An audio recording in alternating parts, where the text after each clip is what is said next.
gorgeous souls. Welcome to Cosmo Muse Tarot. Today's Monday reading is one where we are going to check in on your chakras, see what's going on with each of them, which ones are really, humming and aligned and active, and which ones maybe need a little attention and love. So I am going to select 4 piles for you guys, and I am holding the chakra cards I'm going to be using in each reading. But the one that ends up being in your pile will also, on top of everything, show which chakra is, has the most important message for you. Which message, whether that be things are great with this chakra or this chakra needs a little love, it doesn't matter which one that is, but whichever chakra is under your pile, which you won't know until you get to your pile, is the one that has the most important message you need to listen to. So I'm just going to kind of shuffle these a bit, and then we will get your 4 piles.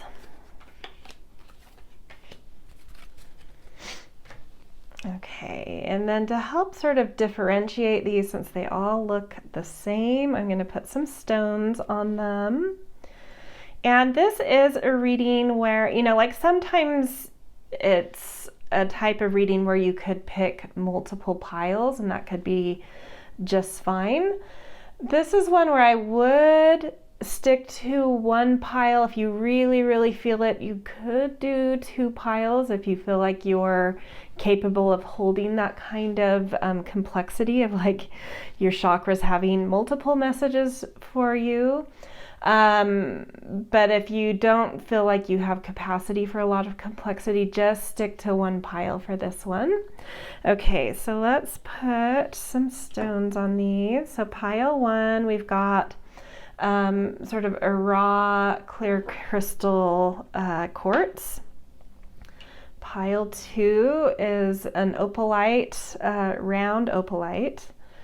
Pile 3, we have a quartz cluster. And pile 4 is an opalite that's a little bit more translucent and flat versus the rounded sphere. So if you need more time with each of these piles to feel into which one is aligned for you, you can pause here. Timestamps are in the description, so when you are ready to jump to your pile, go down there and I will see you in your readings. Hello, pile 1. Welcome to your chakra check-in, tune-up, however you want to take it in. But we're going to get messages from each of your chakras around how it's doing, what's going on with it. So you guys picked the sort of raw, clear crystal quartz stone. And I'm going to put your stone above the chakra that was under it. And so for you guys, that was the Svadhisthana, which is the sacral or second chakra, which is the water element. It kind of lives in our lower abdomen, womb space area, and it has to do with creative flow, sensitivity, sensuality. Okay, so just pay more attention when we get to that one. We're going to start with your root chakra. For every single chakra, we are going to pick another card from this Yogic Path deck, which I practice yoga, but I'm not a yoga practitioner. So I am going to be using the guidebook to make sure I interpret correctly from your Yogic deck card or Yogic Path card. We will also be picking a tarot card, and then I've picked a deck that I think aligns really well for the energy, the general element and energy that each chakra holds. So I will be pulling, a different deck for each one of these to get a card from as well, to just get kind of a snapshot, a message from these chakras. So let's start with your Muladhara chakra. And I am using the, what is this deck called? It is like an earth medicine, let's see, Herbal Alchemy Oracle is what it is. And the root chakra is our lowest chakra. It has to do with our foundations. It's very earthy, but it's also where we find our foundation, which is the thing that gives us stability and strength and kind of turns our energy on. It's sort of like a motor in some ways. It's like if we can turn that on, the rest of the chakras can turn on. If that one's off, everything's a little bit out of alignment, which could be said for every chakra. But the foundation, just thinking of building a house, like if your foundation is off, it affects everything above it. Yeah, so a very important one to get really in tune with and work on always. Okay, so we have Pau d'Arco, Metamorphosis. And the planets that are being associated with this plant are the Moon and Pluto. So Metamorphosis here specifically could have to do with, changes in your emotions, like transformation that's taken place through how you respond and react to things, your emotional nature, like understanding your emotional nature better and having like a big transformation, a big sort of graduation going on around that, like really understanding your ebb and flow, how you respond, how you need to feel security in life in general. Yeah, so something really beautiful is taking place here. I see this as you having had, maybe have gone through some sort of tough curriculum and really gained some deep insight, some deep psychological insight into what brings you stability, nourishment, foundation, which allows you to respond and react better in life and allows you to sort of build life in a more stable way. So that's a really beautiful message from your root chakra. It's really, I feel like the word coming through is like it's really grown up. It's really gone through some things and grown up. Okay, let's get your Yogic Path card. Radha, which I think is a deity. So let's get the book out for this.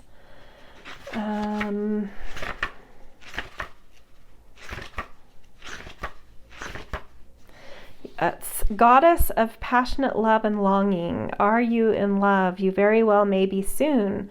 Radha is the goddess of euphoric bliss and deep surrender. When you gaze into the eyes of your lover, she is the passionate lover of Krishna, who gave up everything to be in his arms. Radha represents the desire to merge with your beloved and lose yourself in the utter ecstasy that is love. If you aren't already in love, it's well on its way and already occurring all around you. Allow yourself to lose yourself in the divine dance of romance, for love is just you experiencing your own soul in another body. Beautiful. So this transformation of like really having grown up and knowing what you need, what your needs are, feel like that's you gaining a lot of clarity about maybe needs in relationships and how that that in itself is something that's bringing you some greater stability right now. So whether or not you have a great love in your life, it's like you've come into a much more clear, transformed understanding of what it means to love and how love can be a foundational and very secure, stable place for you. And let's get your tarot card as well. Two of Wands. So this does feel like something fresh and new coming in here. So for a lot of you, you may not be feeling this yet. And this the message coming through to me, it doesn't matter if you already are with someone or not. you can have already been married for 20 years and still have like a new revival come through, a new maturing and deepening of love come through.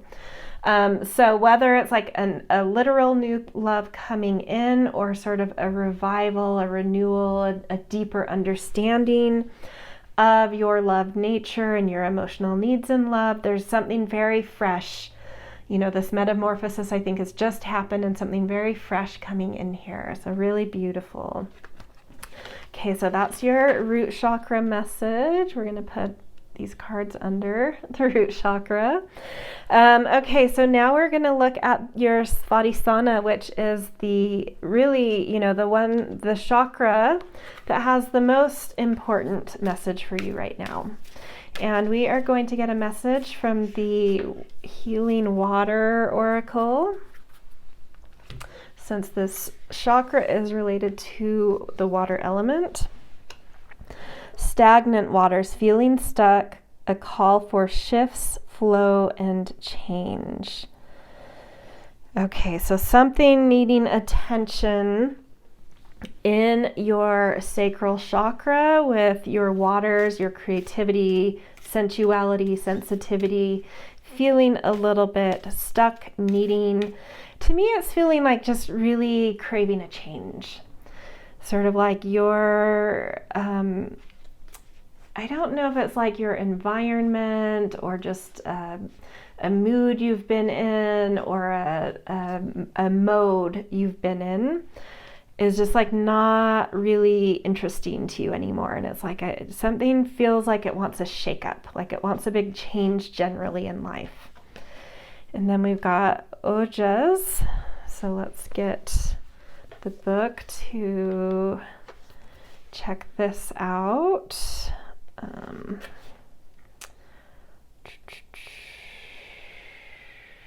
So 45. Subtle essence of health and well-being, peaceful and patient.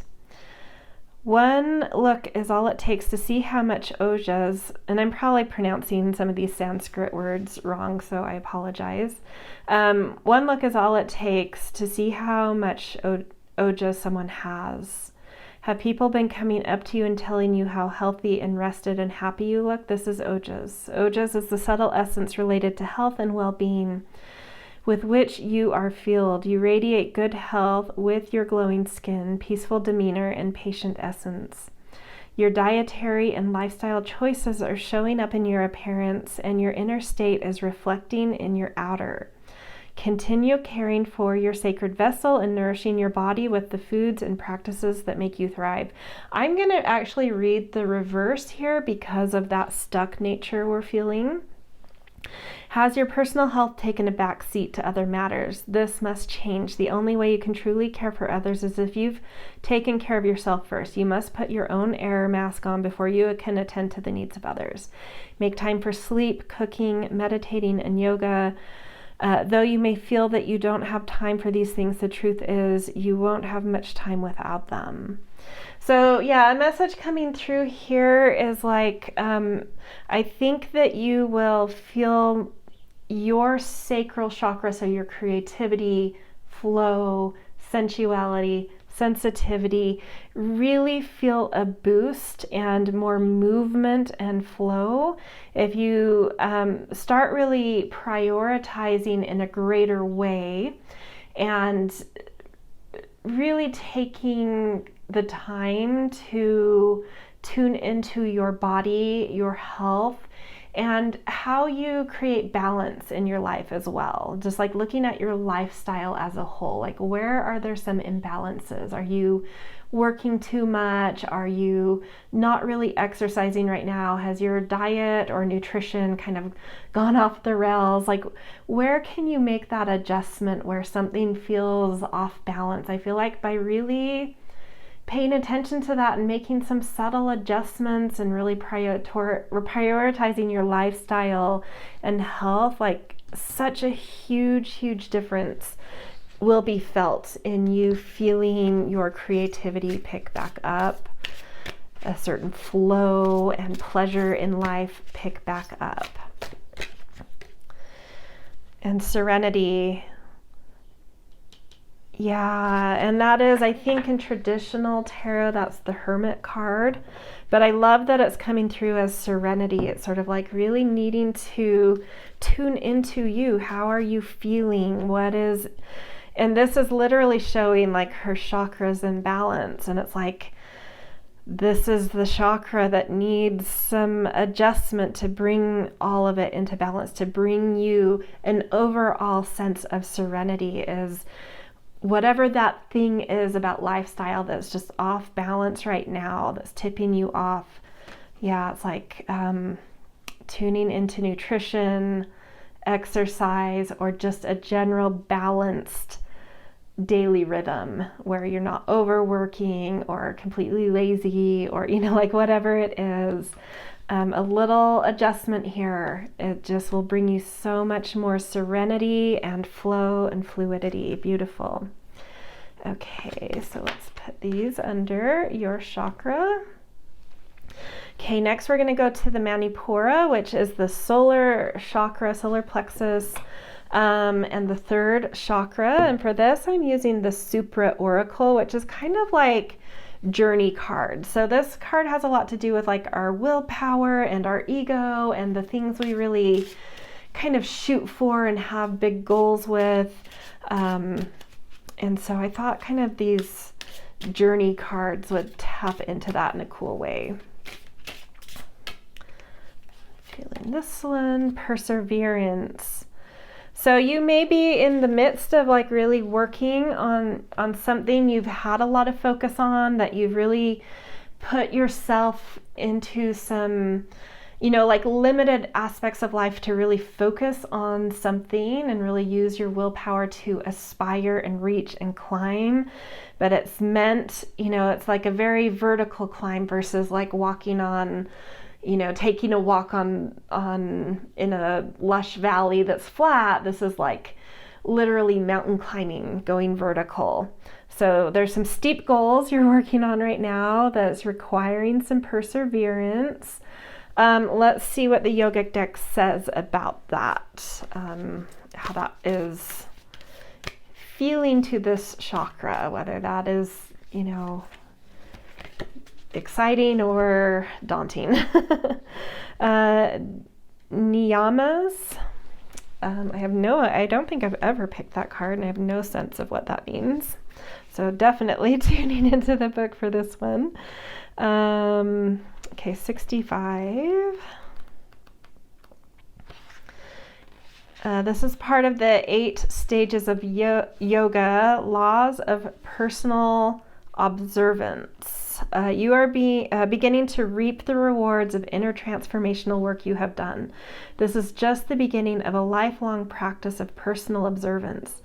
Tune into what your soul needs at this moment. Are there toxins in your body and mind that need Soka, purity?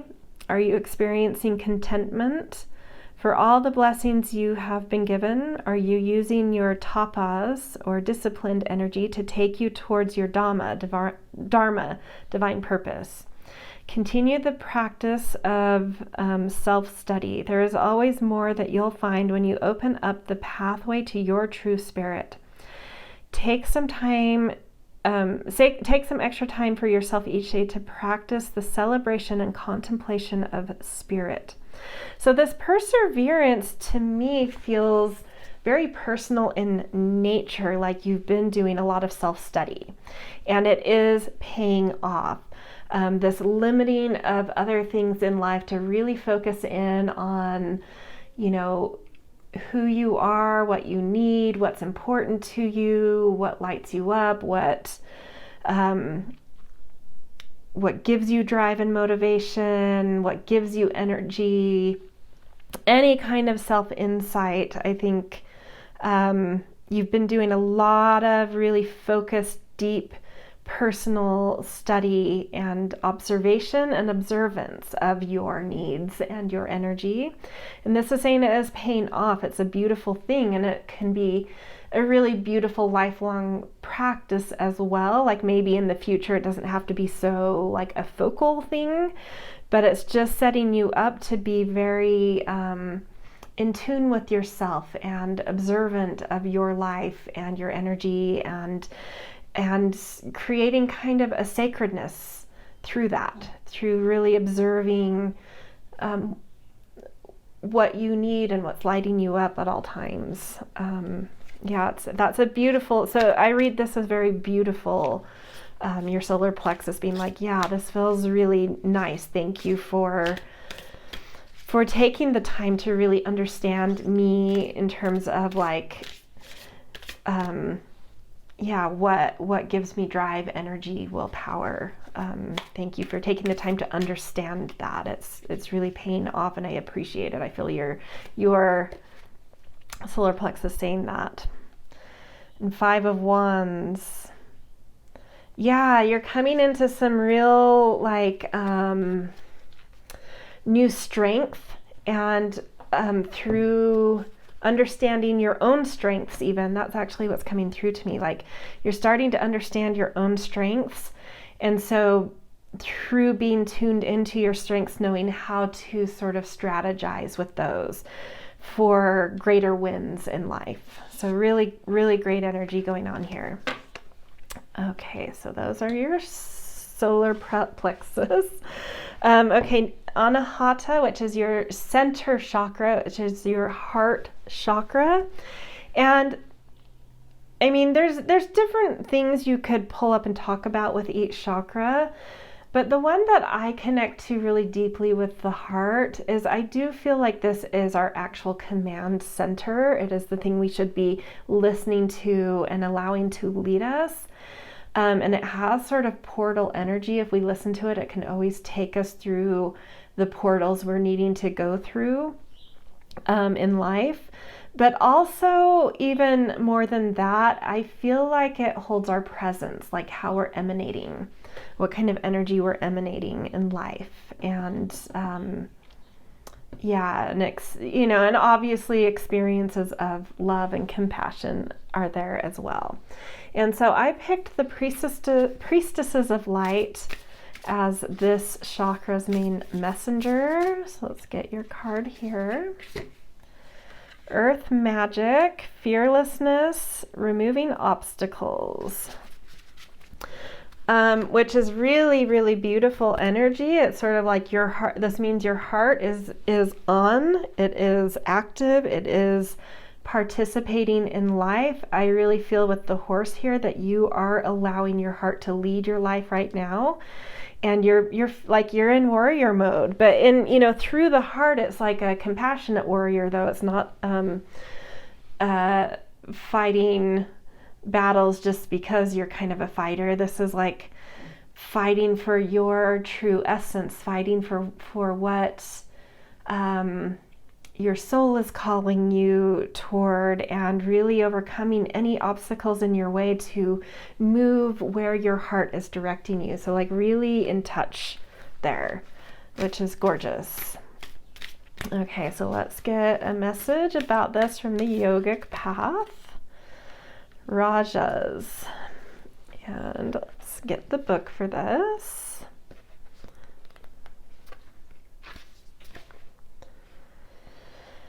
Okay, 39. Dynamic movement, aggression, and energy, which really matches this horse, what I was feeling with the horse, but we've got also a tiger here now and a really bright sun, which actually the sun feels strong behind this earth magic priestess too. You are in a place of movement, making the most of each day. You are passionate and excited about the task at hand, and you are pushing the limits of what you believed possible for yourself. Rahas, I think it's like a H with the J, I don't know though. Rahas is needed to bring our desires into action, and you are deep in the development phase. You have already achieved many great accomplishments because of your determination, and more await in the near future. However, remember to balance action with rest. Otherwise, you will lose sight of your true goal in the pursuit of achieving more. Beautiful. So really active, really letting your heart lead the way. But there is kind of a message coming through that even though that feels exciting and it feels good and it feels aligned, be sure to watch your energy levels and take care of yourself and like pull back at moments to rejuvenate when you are starting to feel a little bit of depletion. Like in exercise science, and I'm not an expert here, so take this as more of a metaphor. I think there's something about like if you know, like say you are on a run and you haven't been paying attention to hydrating or eating your little like energy packs, you know, because you're like training for a marathon or something. So one day you're out on a really long run. If you don't pay attention to those moments of like, oh, I need hydration, oh, I need a little spike of nutrition and energy, you know, fuel in me, there's like a tipping point where recovery, if you haven't paid attention to that and you start moving into exhaustion just as versus like a little bit tired, it's really difficult to recover once your body crosses some threshold of depletion. And I feel like this is saying like, yeah, you're doing something you're passionate about, so you may not be totally paying attention to your energy levels, but you need to sometimes pull back to refuel. And I feel a thread coming back to that sacral chakra where there is some energy that is stagnant in you, and it's like you're trying to maybe avoid it a little bit because there's something your heart's really calling you to. So there is this like energy and eagerness, but maybe something could flow better and feel more pleasurable if you take some time to literally notice your balance in life. And this actually gives me context that I think the balance that is off is like you're working too much and you need some rejuvenation in order to feel more pleasure in this great heart path you're on. Yeah, so definitely this, I love that the other chakras are kind of tuning in to give insight into the main message we had. Okay, and then we've got 7 of crystals. So yeah, there's a lot of new things you're like, it's like you're investing in yourself, you're investing in new things in your life. You're feeling very eager about it. It feels, you know, and there's great plans being laid and you're attending to this in like really responsible ways. But pay attention to balance. You do need to rejuvenate a little bit and pay attention to the balance of your lifestyle in general. Okay, next we're going to go to the Vishuddha chakra, which is your throat, which is a lot about how you're expressing yourself more in like out into the world, but it also has to do with how we listen and how we speak. And if there's, you know, a nice exchange in that. I also feel it as like the vibrations we put out through speaking as something that really clears the path to manifestation, that really opens ways up for us. And for this one, I chose the Spiral Oracle, which wasn't, I don't know why this one came to me, but I kept being drawn to it for the Vishuddha. So yeah, I'll just do my best. They're kind of abstract, but we'll see what comes through with that. Commitment. And it feels, I'm partially going to be looking at the, you know, I definitely will pay attention to the main word on the card, but I'm also going to be looking at the image and colors to try and intuitively feel what's going on here. So we have the infinity loop, we have sort of male and female or yin and yang going on. I'm definitely feeling a little bit of like roots, like they're almost like a tree of life themselves, and you can kind of see the roots of things down into like ocean space and reaching up to the upper world too, but grounded on the current world. So commitment.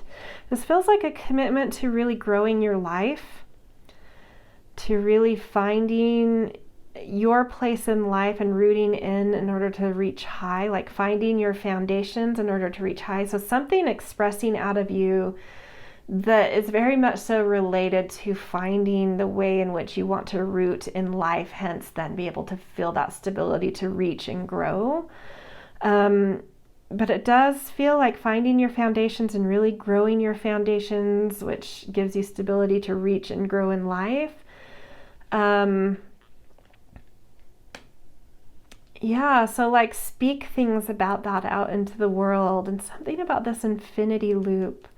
I feel just a very open energy here for you. Speak with that open energy, like anything's possible, it feels like. So speak things, like speak words like they are spells right now. So like write down some things you're reaching for and that you're trying to manifest, or that you're deepening into and trying to manifest, both ways. And then speak them out loud. There's something here about that like will really further your commitment to how you're growing right now and how your expression is really helping you to grow. And then we've got Bhakti. And let's pull the guidebook for this. Let's see, 81. Devotion. Yes, commitment and devotion. I really feel the way in which you are expressing in life. It's like you kind of know where you're standing and what you want, how you're deepening, how you're stabilizing, and how you're reaching as well. And it's like, it's giving you this expression that's very committed and very devoted. You have begun walking on the path of devotion. You are devoted to something greater than yourself, your body, your possessions, or your desires. This dedication is to the divine. Now is the time to ask yourself, what does divinity mean to me? When do I feel close to divine? Paths to Bhakti Yoga include kirtan, devotional mantras, meditations and prayers to the gods and goddesses, offering service to those in need, and spending time in nature. The selfless path of Bhakti Yoga takes you to the greatest ecstasy of all, the bliss of devoting yourself to spirit. And this feels very related to like your heart is really leading the way right now. And I feel like anytime our heart is leading the way, we are connected to something beyond just us. So, but I do feel in your personal life, you're feeling very, very stable. And maybe that's why you're able to kind of surrender and devote to something greater, is you've sort of like understand your footing. And that's allowing you to feel, just committed to something more beautiful and great in life. Okay, let's get a tarot card. 3 of Swords. That's interesting to come out.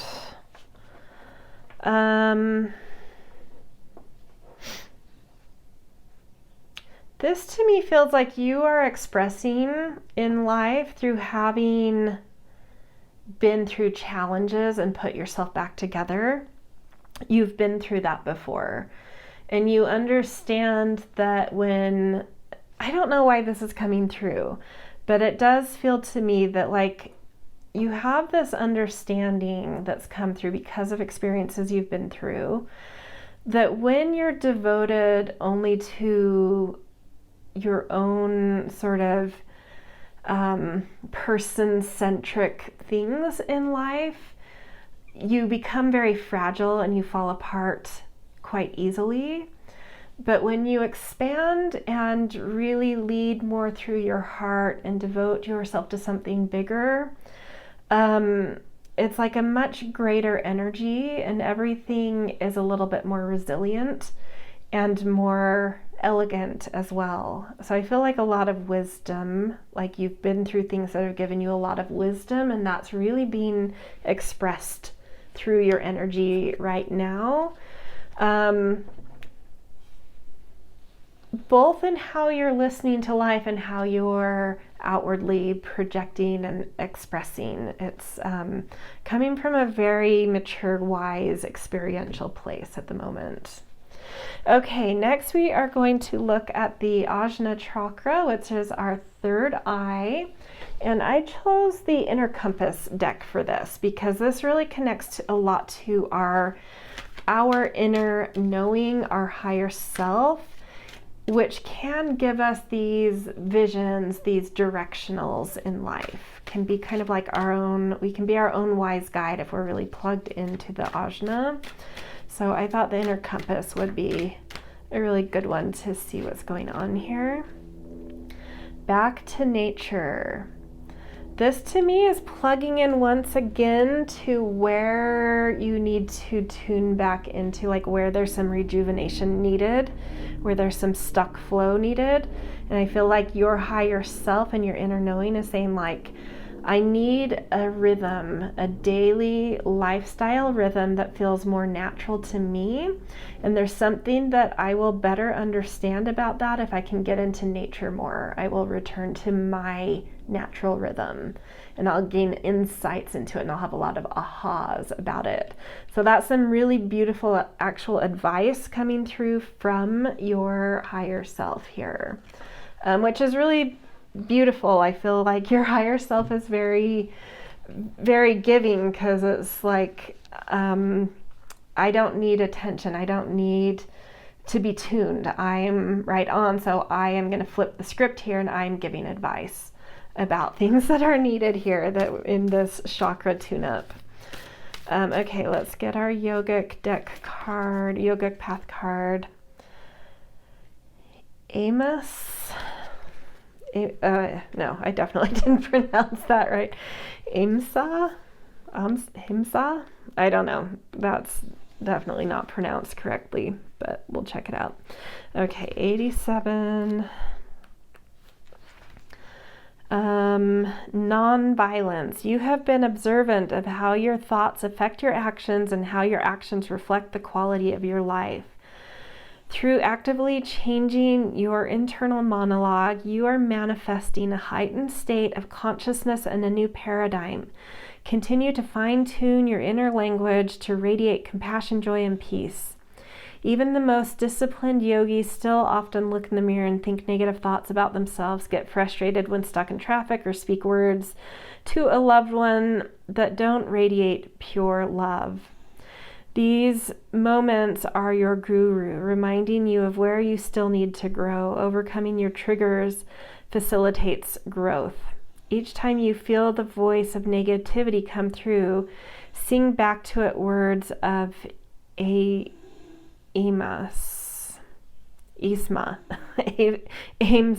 What, I don't know, for whatever reason I cannot pronounce this word, or compassion. So I guess this also means compassion, is what I'm understanding. You'll quickly find these words echoed back by all those you encounter. Okay.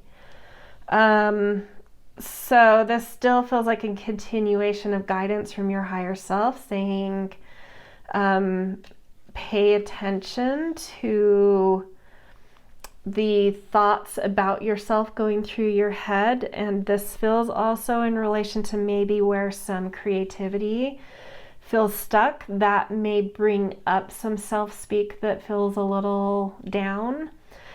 And so if you feel some self-speak rising up, very much so in relation to feeling connected to your body, your sensuality, your creativity, your flow, speak compassion back to it immediately.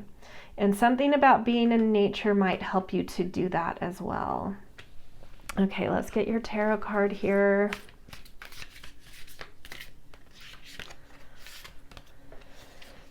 Eight of Cups. Yeah, this definitely, again, feels like, I mean, the thread here for sure is like your higher self giving you some guidance here is like, you need to leave behind some day-to-day kind of balance you've been holding that's not working, that's disconnecting you from feeling a sense of pleasure in life and flow. It's time to bring something back into balance, back into a more natural rhythm, and to leave behind the way your lifestyle, your day-to-day is organized right now. It needs to change is the main thing here. Like, so much beauty. Like, I feel like all of your chakras are in such a beautiful place except for your sacral, and your sacral is shouting for more pleasure, more ease, more joy, more creativity, more space in a day-to-day capacity. You need to give yourself more rejuvenation in order to feel a little bit more pleasure about all of the beautiful things you are opening to and expanding into. But it's like the pace you're doing it at is unsustainable, and you will hit exhaustion, and you may already have hit exhaustion. And it's like there needs to be a change in your lifestyle in order to really get all of these beautiful things going on in your life to sustainably move and really root and anchor and manifest. Yeah. And I mean, I want to reiterate, there's so much amazing stuff going on here, but it's like you need to do it in a more sustainable way to find more pleasure in it. Okay, last chakra message. We are going to use Sacred Destiny. So the Sahasrara is your crown chakra, and it has a lot to do with how we feel a sense of unity with all of life. I also feel like it's a thing that brings us certain downloads and kind of like angelic little assistance and hand sometimes, but definitely like a strong sense of like unity with life here. Healing chaos. Yeah, and it's like to feel that deep unity with all things that your heart is tapping you into. It's like you do feel that unity, I believe. But it's like you're maybe trying to do too much too quickly. And it's like, I feel like the download coming through here is like, allow life to fall apart a little bit. I don't love giving that directional because I don't know who I'm speaking to and what you're going through. But I just feel it here of like, when we come to a very chaotic time in life, it's usually when we are at the end of a life cycle of something. And I feel this is about lifestyle for you. And so it's like, let your days fall apart a little bit, because in the chaos, old patterns are falling apart. But new, more transcendent patterns are actually congealing as well. So within that chaos, as it feels like things might be dissolving, things are, it's hard to hold everything, that's when you can kind of surrender, like, I guess I just need to let things fall apart here because I don't know how to hold it all and I can't. And in that surrender, you'll feel new inspiration coming through and something different congealing, and I do feel like it's around the balance in your lifestyle being something like really coming into some wisdom of what is sustainable for you and what really connects you to feeling more joy in life. And then we have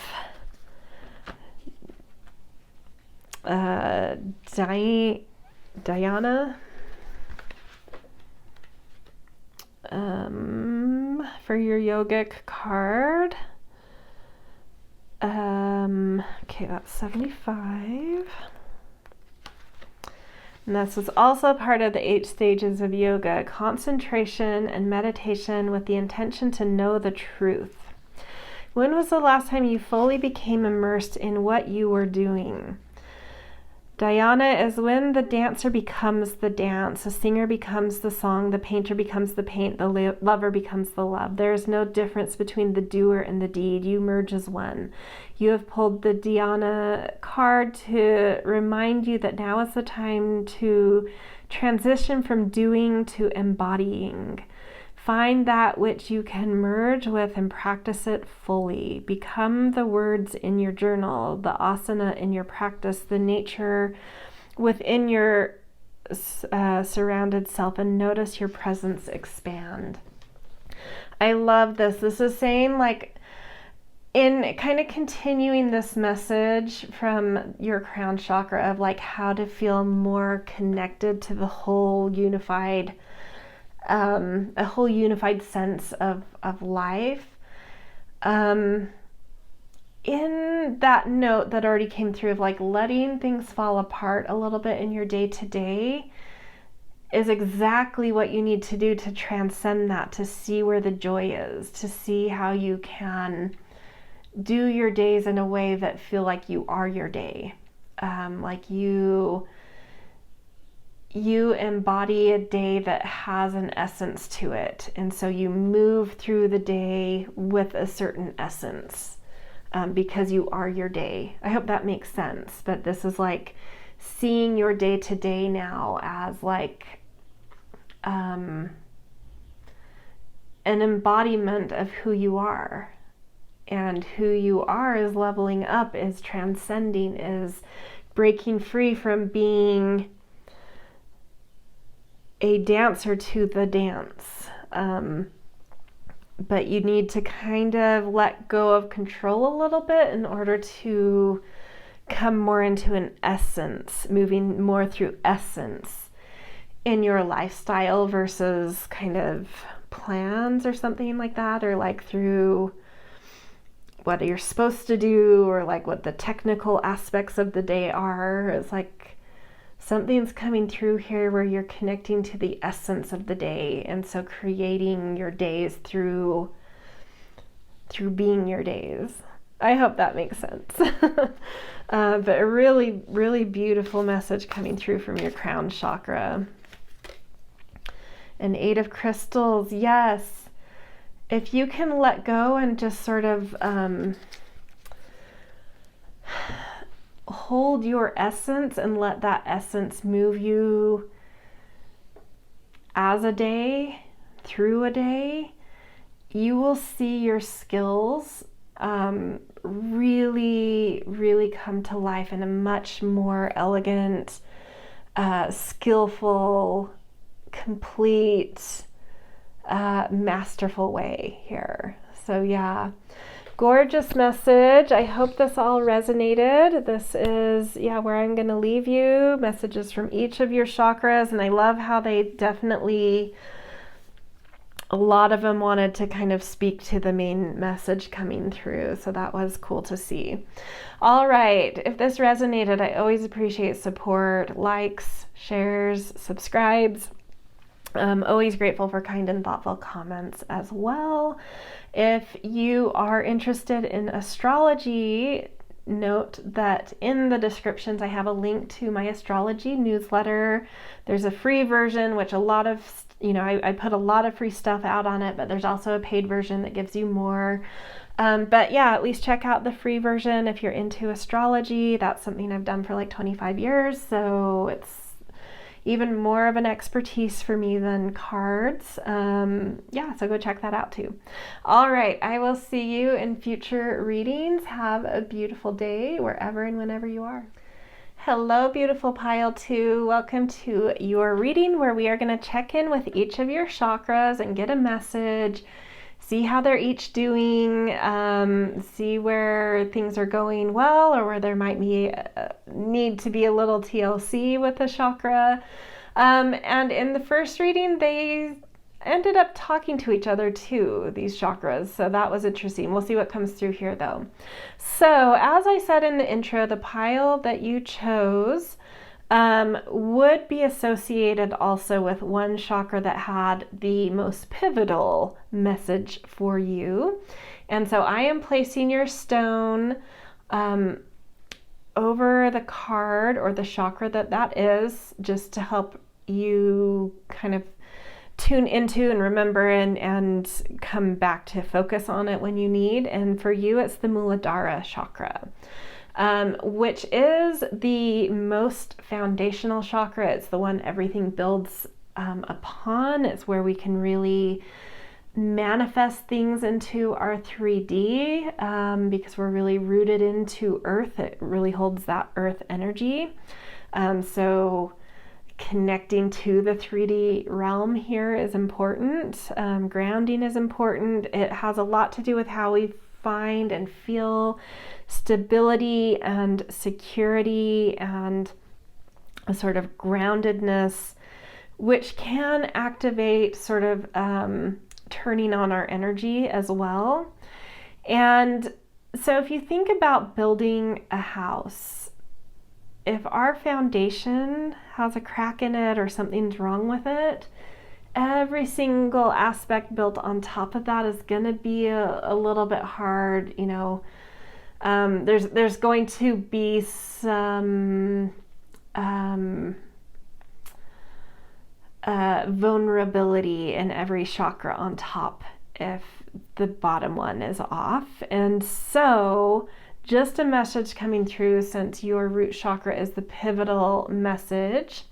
Actually, I want to see what the message is, because it might be a message of congratulations, which then would make what I was about to say not make sense. So let's actually see what your root chakra has to say, and then I will expand upon the importance of this particular chakra's message.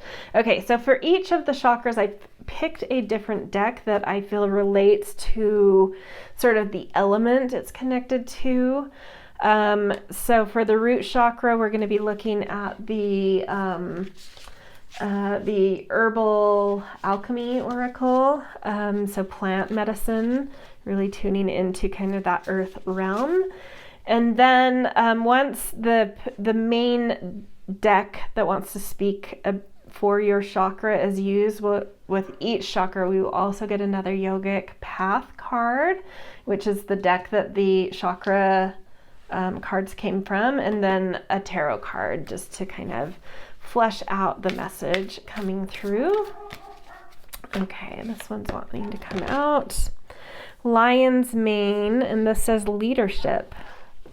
Well, that's beautiful. And the planets that have been associated to lion's mane here are Mercury and Uranus. So kind of like revolutionary thought here. There's also this maybe Libra element, because the scales are here too. It's like, I don't know, you might be really... This may be a message about something new you're trying to get your footing in, to find your balance in, so that you can stand up as a leader in life. And it feels like really coming into this energy of like grounding into what's fair and just in the world, to be part of like revolutionary thought and revolutionary changes.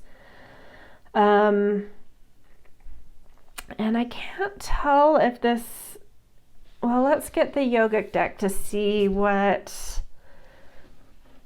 other kind of guidance or wisdom is needed here.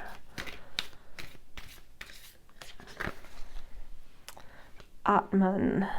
Okay, and I'm going to be using the guidebook for this deck because I practice yoga, but I'm not a yoga practitioner, so I don't know the Sanskrit words. Okay, so 25. Infinite aspect of the soul. Blessed soul, you have now begun to see glimpses of divinity that exist within you, and there's so much more to experience. You are filled with limitless potential and have realized that the only obstacles that exist are within the mind. You have reached a deeper connection to your higher self, the immortal aspect of your existence, the very seed of your soul, Atman. So that's like the seed of your soul, I guess. Your meditation has unveiled hidden depths to your true being and allowed you to experience the vastness that exists inside you. You have become aware that you are a microcosm of the greater macrocosm, a reflection of the universe. Now bring this expansiveness into the everyday and watch your life unfold.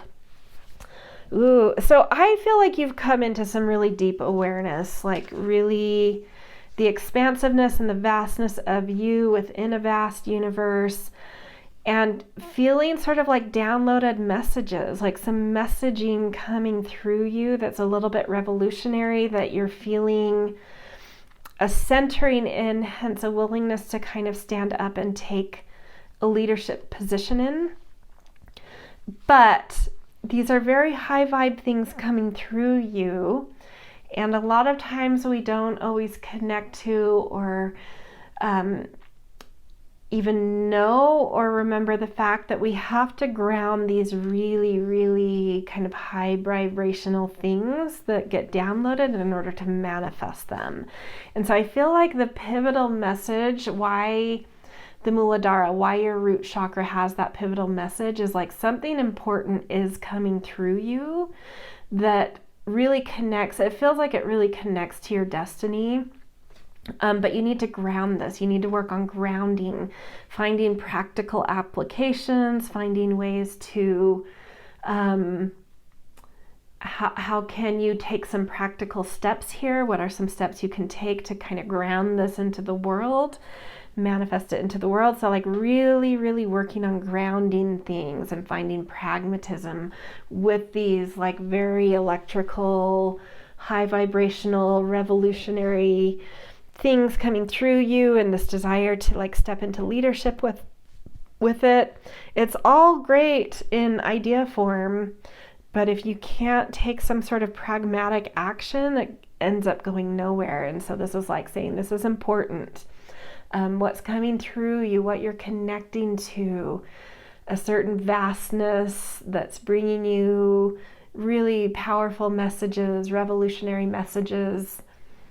You need to do some pragmatic planning with, grounding with. Yeah, really cool.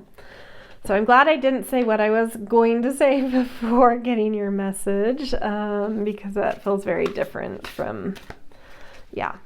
Okay, so to end this one, let's get your tarot card, which is Six of Cups.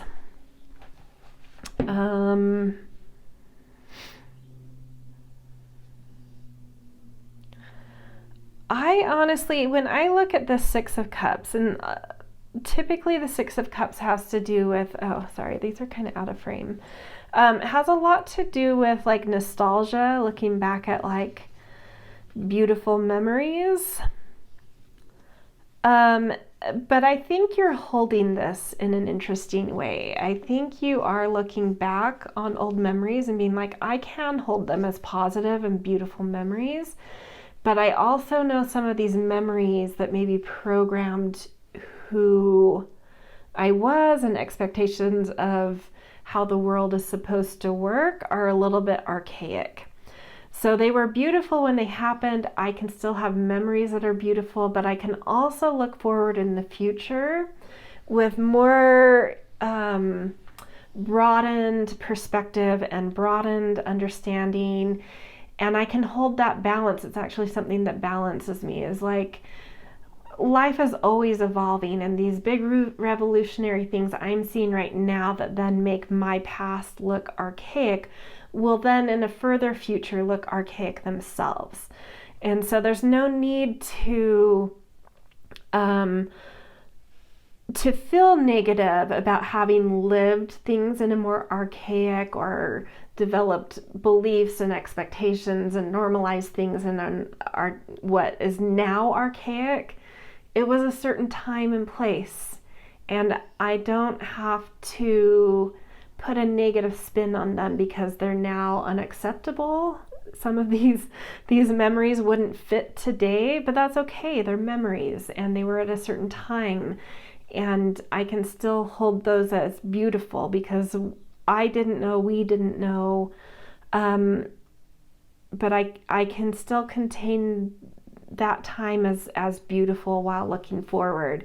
And I can still look forward and know that what I'm reaching for now will at another point be something like I said, look back on as archaic, and that is something that gives me balance and perspective and a sense of peace.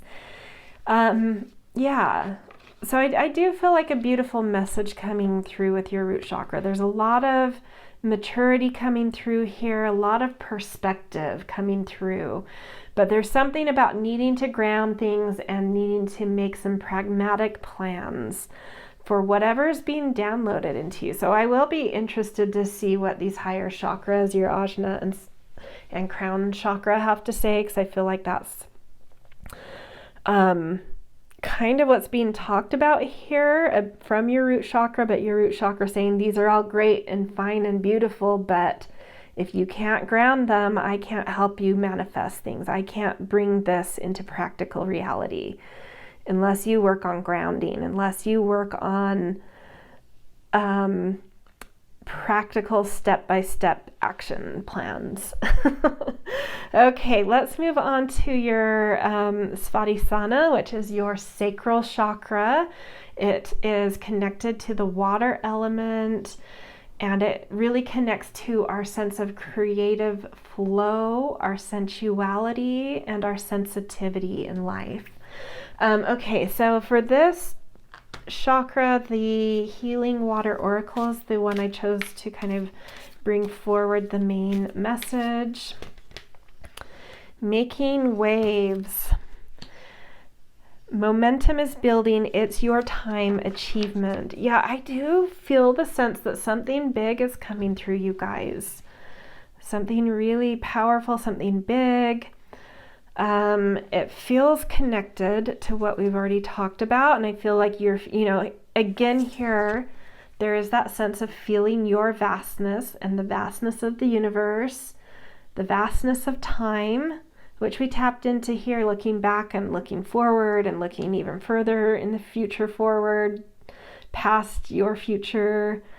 There's a vastness here. Something's building. It's your time, achievement. So whatever perspectives you're holding are really, really powerful right now. And they have you feeling big things, I think. I feel like your sensitivity is very big right now. Your creativity is very big right now. Your sensual connection to life is kind of alive. So let's see what the yogic deck has to say here. Just feeling that card. Lakshmi, which is a deity. She's the goddess, I think, of sort of fortune. But I know she's back in this deity section. Let's find her first. Goddess of abundance, fortune, and beauty. Many call upon Lakshmi, but she only comes to those few who have earned it. Today, that is you. She is the goddess of abundance, physical beauty, ojas, or vital life force, good fortune, and fertility. She is the sweetness of the fruit, the petals of the flower, the glistening of the ocean. She is the extra spark that makes certain things beautiful. She comes to you with blessings of prosperity for the fruits of your labor. She has recognized your generosity and rewards you in her way, whether it's financial abundance, radiant health, loving partnership, a comfortable home, good fortune, or impregnation you are seeking. Continue to give freely and lovingly, and so will she. Wow, really big energy coming through, you guys. I feel you literally dancing like the woman in this card, like feeling life as thriving, feeling life as beautiful, feeling yourself as beautiful. again, though, like in speaking back to your main message, is we can feel big things. We can have big creativity. We can have a sense of great vital life force coming through us, but we still have to ground it, to convert it into 3D energy, into material energy, into our reality, right? So this is saying there's a lot coming through you, which means a lot of grounding to do, to bring things from feeling and sensation into reality. But really beautiful things stirring is the message I'm feeling here. Beautiful things stirring. And then Page of Wands, and it's new, it's fresh energy, it's fresh creativity, it's very fertile, very resilient, very eager. And I do feel sort of your life force awakening too. So a sense of health kind of beaming through you, which is really beautiful. And I think I will probably just continue to refer the message of every chakra we go through back to, but ground it. Ground it to manifest it into your reality. Okay, next we're going to go to the Manipura, which is the solar plexus chakra. We've got fire here, and this has a lot to do with willpower and ego and how we connect to our drive and motivation, and how we can feel lit up in life to kind of aspire and reach and kind of just expand into our life, move through the charge through the obstacles and hold our light and have goals and just kind of really push into life with a certain drive and motivation. So I picked the Supra Oracle to speak the main message from this chakra. It's sort of the way I connect to this oracle is it does feel like it connects a lot to kind of like the kinds of journeys we're on. And I thought that would be a fun one to look at, like the kind of journey your willpower has you engaged with. Oh, nothing, which totally connects back to that vastness you're feeling. It's not like it's nothing. I feel nothing. There's nothing there. It's that vastness of anything's possible. Blank slate, anything is possible. You're just getting going into something. Something's just forming, I feel like. And that makes sense of why this grounding message is the most important one. It's like something new is really coming through you and your chakras. And it's like the potentiality you may be feeling right now could be just like really vast and really great. And that's all well and beautiful, but it's sort of like you've got to pick the thing that lights you up, or the couple things that light you up, and then make some practical plans again. So I do maybe feel a message from your solar plexus coming through of like weeding through the possibility, needing to do some work on weeding through the possibility to connect to, out of this vastness that there is, what is it that I actually want to bring into my reality? What are the things that are going to start coming into focus? That's what I feel like your solar plexus wants something to come into focus, because there's maybe that vastness is too much to hold. It's beautiful for right now. Be in it for right now, because it's where in these like primordial waters anything is possible, and it's time to dream and conceive of things, but soon. And I don't say this isn't like put pressure on it, but at some point you'll need to step from that potentiality to bringing one or two or three things into focus. So let's see what the Yogic Path can add to this. Pitta, which I think is the fire. Again, that's fire in the Ayurveda sort of balance of energy. It's sort of the air energy, the wind and air, I believe.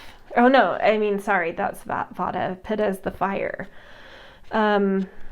Pitta, let's see, 33. The fiery dosha, powerful, strong-willed, and feisty, which connects really well with that solar plexus. Fire and water are the two most powerful elements that can create and destroy anything. Together, they create Pitta, which is empowering you today. You are in a determined place in your life, so that means your solar plexus is very healthy. Let's see. You know what you want, and a fire has been set under your seat to achieve it. You are setting goals for yourself and focused on the task at hand. Perhaps this is the time to emerge as a leader. There's a lot of threads coming through here, a leader again, and teach others your strength and wisdom. You are transforming the world with your actions. Just don't lose connection with the water within you, and remember to play. Beautiful. So something, to me, this is like something is coming into focus here for you.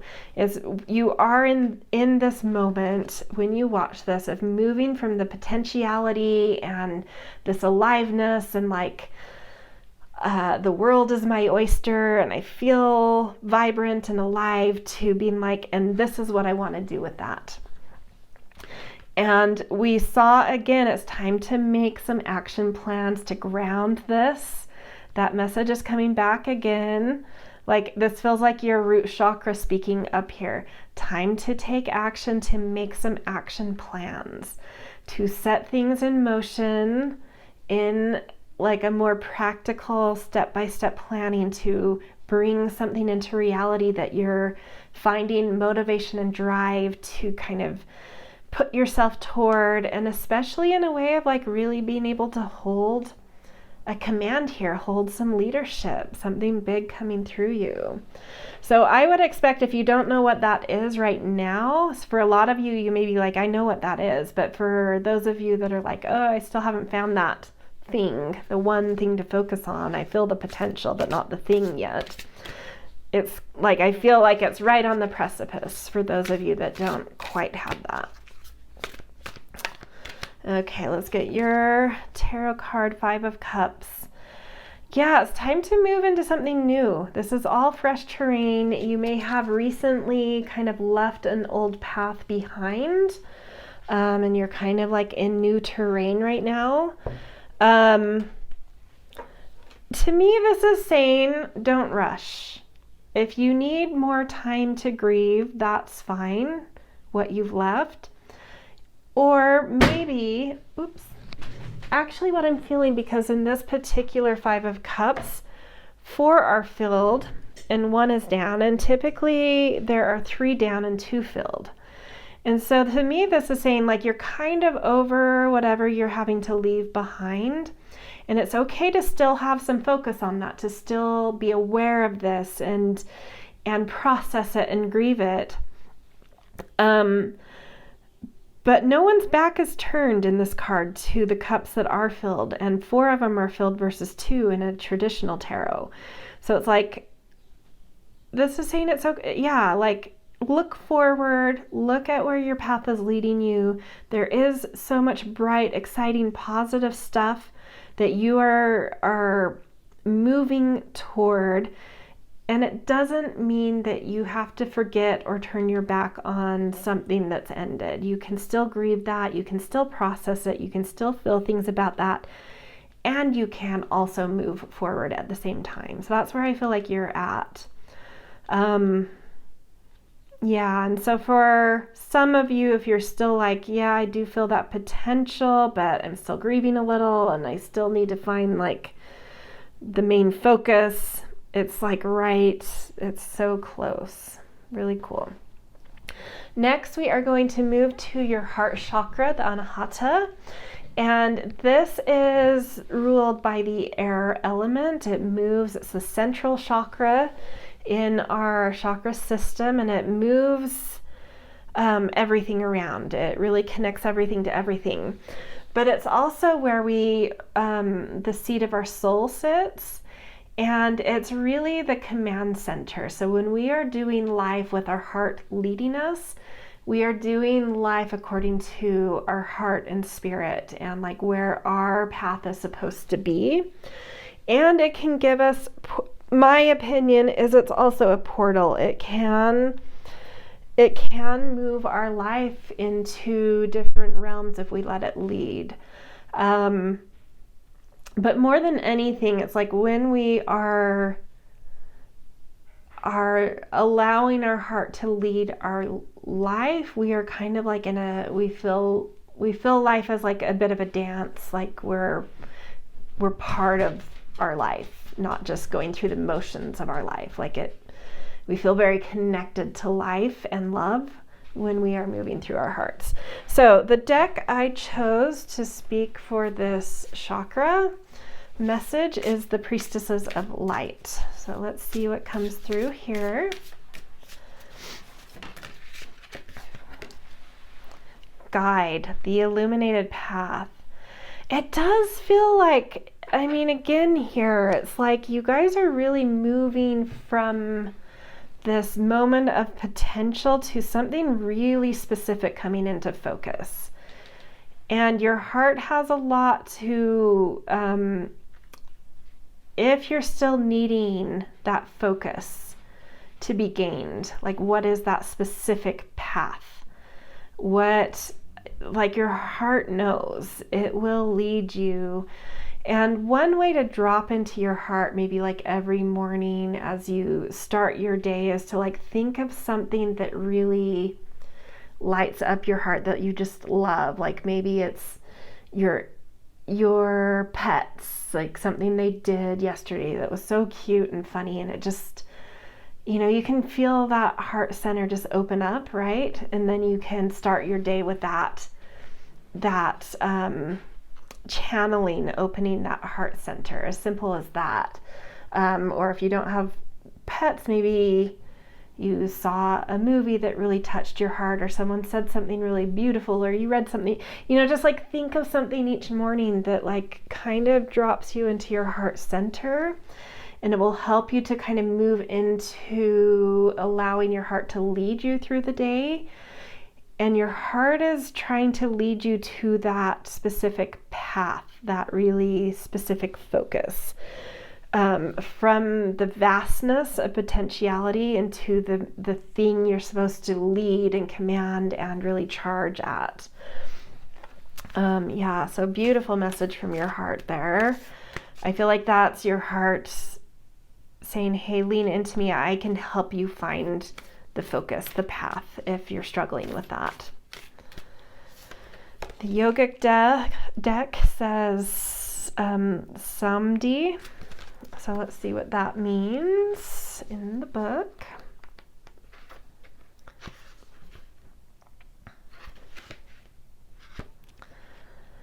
Let's see.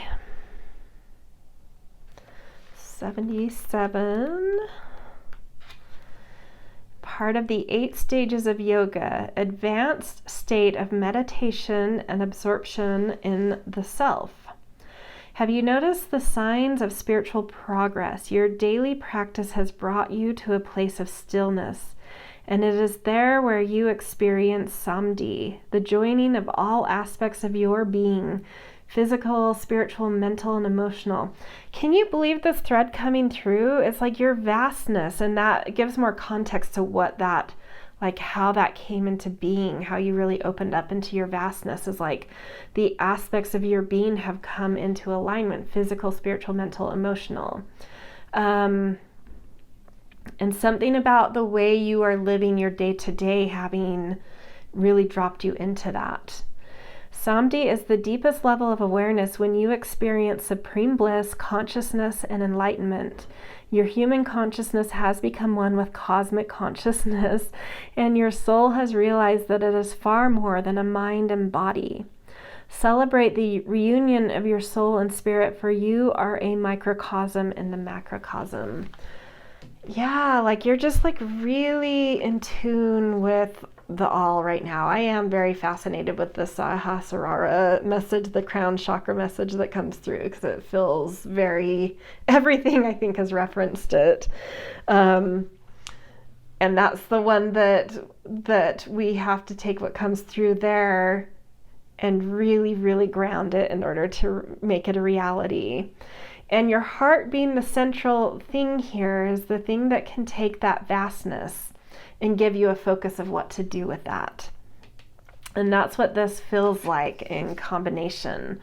That vastness coming through, a leveling up, and just like really having all of your subtle bodies and energies aligned.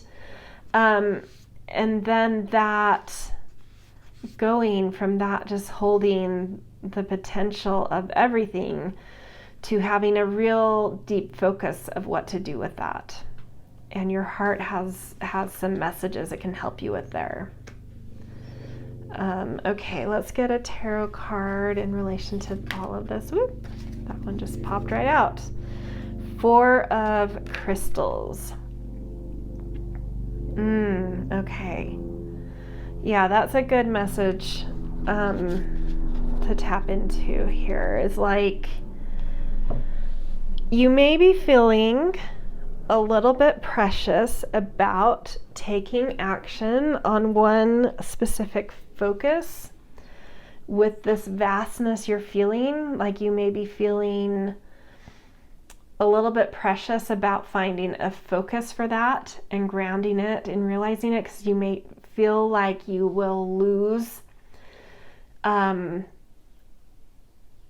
that really powerful, strong, stable connection to vastness if you ground it and focus it. So I do feel like there's some resistance to grounding it. So your heart is saying, if you trust me, you won't lose. Like, I am a portal. I can always connect you to that vastness. I can always keep you plugged into that. You need to trust me though. But the thing that is coming into focus, is time to ground it. It's time to take action on it. Don't worry about losing your connection, or that all of those subtle energetic alignments that are really potent in you. It's sort of also, that message about like things you're doing into your day to day are like keeping you in rhythm with that. And it's like also like maybe just like keep with your rhythm. I will move you continually through this rhythm, and not only will you not lose that deep connection to the vastness of yourself and that deep alignment with all your subtle bodies, and that deep vastness of the universe and spirit, that can even further expand, even though we're bringing something into focus. And it's saying if you don't act on it, this corrupts and it goes nowhere. It will not come into your reality. So it's a good message from your heart. Like, don't sit on this. Don't resist it because you fear losing some connection to that vastness that you've cultivated. You won't. That is part of your lifestyle now. What you will lose if you don't move on something here is the focus that's coming into being, that could be really beautiful and that could really lead you into like your light and leadership. Really cool. Great message. Okay, next we're going to move to the Vishuddha chakra, which is the 5th chakra and your throat. And it's kind of like it's like the vibration, it's like a vibration element is what I want to say. It's not like an element like we would say, fire, air, water, earth. It's like a little bit more like ether and vibration kind of thing. And it's in our throat chakra. It has a lot to do with how we listen with love and then how we speak with love. So it has a lot to do with expression, and that vibratory expression we put out, whether it's through words or other ways we are expressing ourselves outwardly, it puts vibration into the world around us, and it clears paths. So when you think, I always think of like a bluebird day, like a totally clear sky day with the Vishuddha chakra, how it's just clear, how it's just like any obstacle is cleared out when this chakra is alive and beautiful and healthy. We can use its vibration to clear our paths, as well as just to feel connected to our expression. Okay, so let's get, for this one, I'm using the spiral deck, and I honestly can't tell you why this deck is being used here, other than this deck kept pulling my focus for this. I don't know why or how it would relate to the throat chakra, but it's the one that, yeah, it just I kept trying to think of a different deck or move to other decks I had, but I just kept coming back to this one. And it's a little abstract. There's like a keyword on each card, which the guidebook goes into, but I want to use these a little bit more intuitively. So I'll use the word and then like the image to kind of pull out a message here. So you guys have the journey.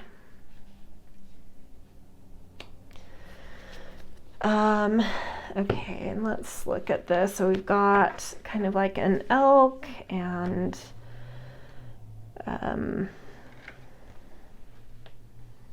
sacred geometry. I mean, a lot of times in like Celtic lore, when you, like a lot of times in those stories, people will be initiated into a journey by like chasing a deer into a forest. And again, that does feel like the new journey. It feels like you're just tapping into the feeling that deer, whatever metaphorically that is to you, something you're about to chase. So it's like again, because we saw that in the Svadhisthana chakra, that there's a new like something is just starting here. And so this is saying like your expression, whatever you're speaking, how you're listening, the way you're expressing yourself is helping to clear the way for that new journey to initiate. And you're starting to sense into that and feel those vibrations, because it's also about listening, like what's coming towards you and then speaking and expressing outwardly, and like where does that then clear paths. There's, you know, a two-directional there. And so you see the kind of ethereal lights around the antlers of this, I'm going to call it a deer or like an elk, or a buck, that's getting the message of like where it's supposed to lead you, like where this is like the path that's opening to you, but you're also getting some energy of like feeling that path within you. So it's like double, and the thing that's luring you and the thing that's tuning you into something that's luring you, they're both turning on right now. So really pay attention to that subtle energy, because I have felt that. I keep wanting, we keep getting these messages that like something is coming into focus, but then there's this vastness, and I'm like, well, I don't know. I think some of you know the focus and some of you are still waiting for the focus, and this confirms that liminal space. Like some of you are just conceiving of what that focus are, and some of you are still sensing that, but you are on the precipice of that journey initiating, of chasing something. So really pay attention to the vibrations you're feeling within you, what you're feeling you need to express, and really pay attention to what's being expressed to you and how there's maybe this magnetic thing happening with those, and how that's really opening a path for you somewhere, a new journey. And then from the Yogic deck we have, oh my gosh, I don't know if I even want to attempt to pronounce this. Bhuvaneshvari. yeah, I'm sorry, that definitely definitely wasn't pronounced right, but let's look up this card. Let's see, 107.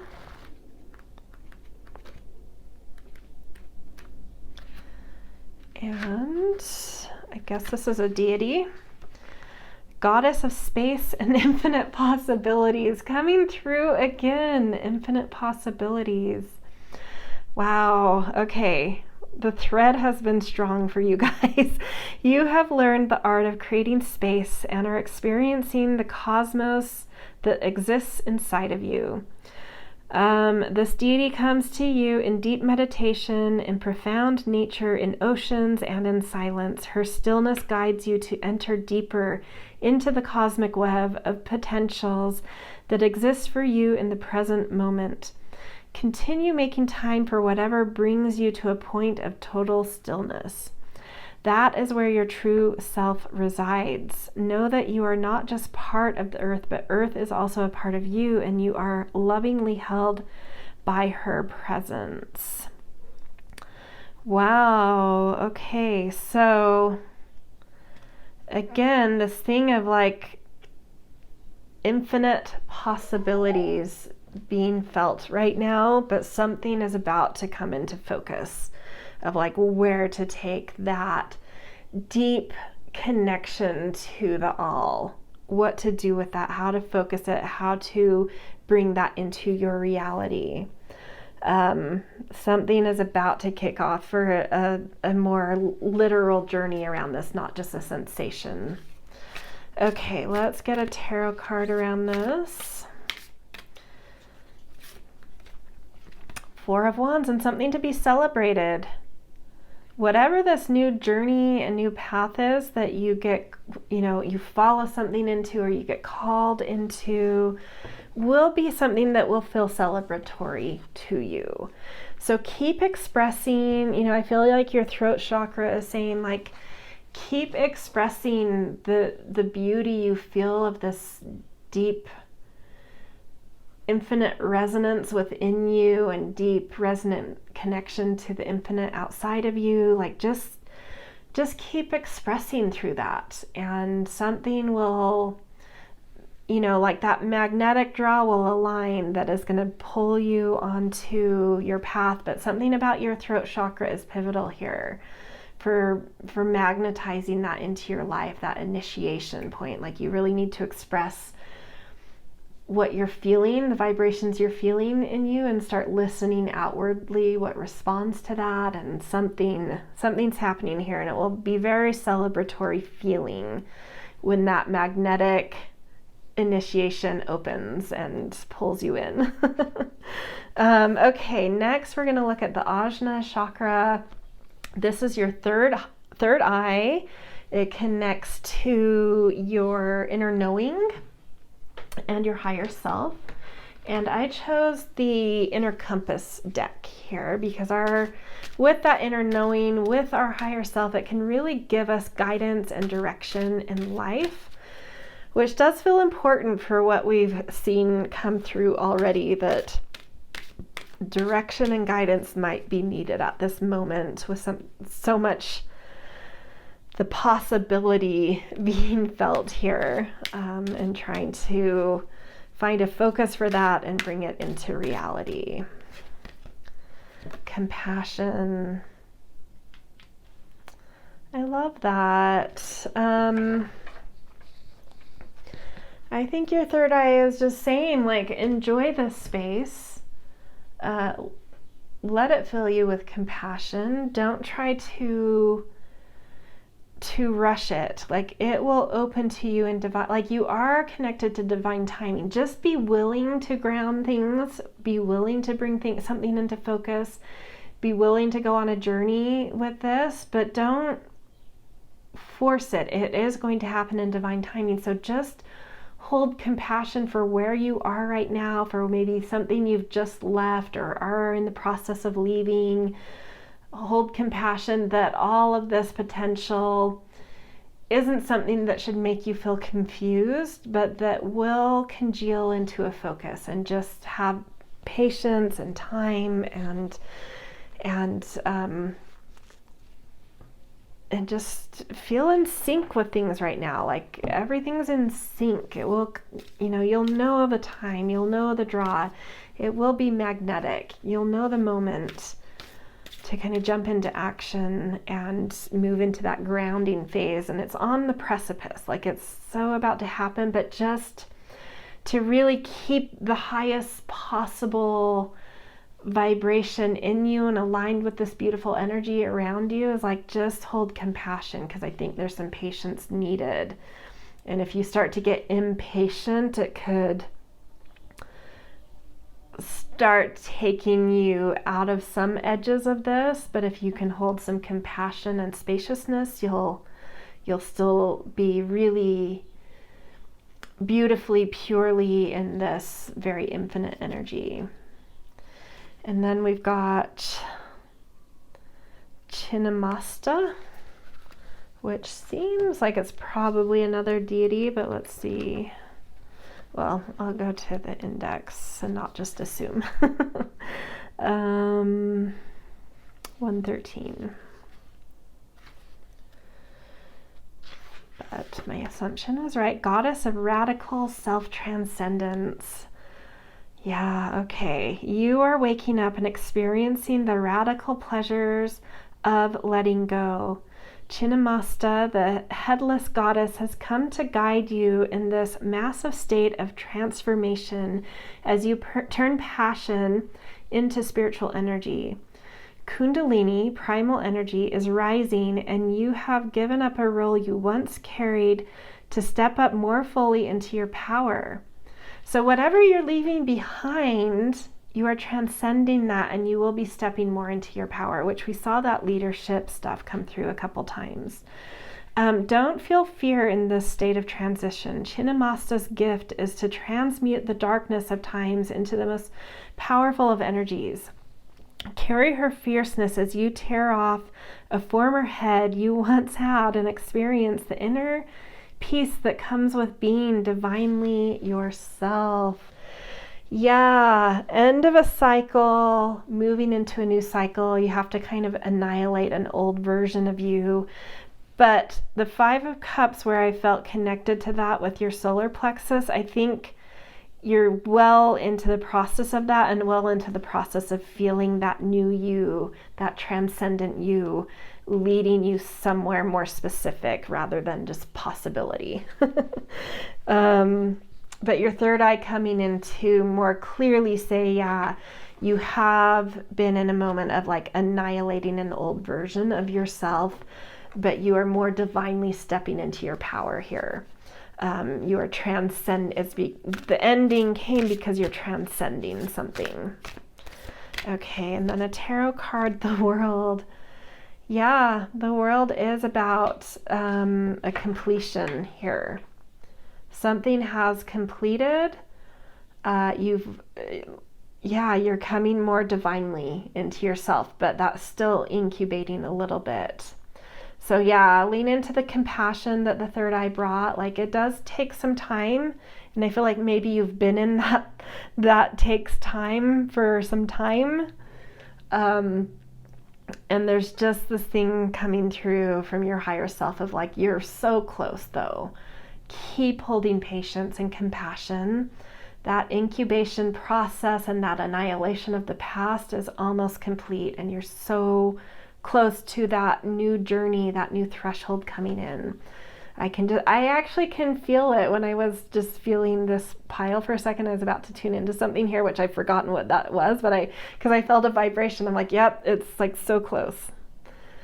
Because this is the one that was showing that like expressing yourself and listening is that thing that is drawing that magnetic new jump, new initiation. Yeah, very cool. Okay, the one I've been really eager to get to, we're two now, the Sahasrara, or the crown chakra. And for this one, I am using the Sacred Destiny Oracle to pull, bring the crown chakra message forward and release. Yeah. letting go, letting be, surrendering. You are very much in touch with a certain cosmic flow right now, but you are kind of letting go of some old colors, some old form, an old version of yourself. And the crown chakra, I should back up, I didn't really give the background on it, is where our kind of unity consciousness comes in, where we feel a unity with all of our, our whole self feeling united, because we have all sorts of dimensions of ourselves. And we can feel a real union of our, feeling our wholeness, but also feeling in unity with all, like a real deep connection to source and the all. I also feel like it's where we get downloads and messages from beyond, and I feel like a lot of that was being felt, and that's why I was eager to get here, because I'm like, what is this download? What is this new? And it feels to me, and it's weird, I was not even really like intending to say this, but it was just coming out of my mouth, like a new download is coming in, the new journey, a new download, but you're still kind of releasing some things here. Let's get a yogic deck to add to this. Santosha. Okay, let's read from the book for that.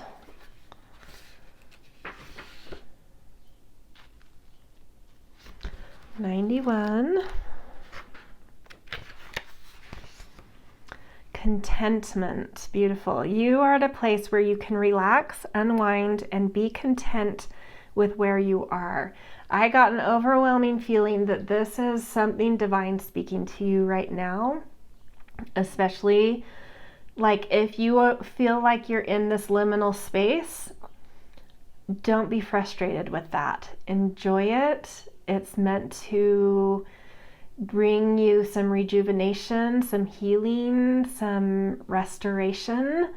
So lean into that at the moment. Lean into that dreaming, the liminal space, that connection to your divinity, to infinity, to possibility. It's okay to be in that space and not feel like life is focusing and progressing. It is coming so soon. So take these last moments to really do some healing and to really rejuvenate and really relax and unwind. Okay, so again, I just feel like whatever I'm about to read and did just read is like a direct message to you from the divine. You have done tremendous work to be at this place. Now is the time to let it sink in and enjoy the fruits of your labor.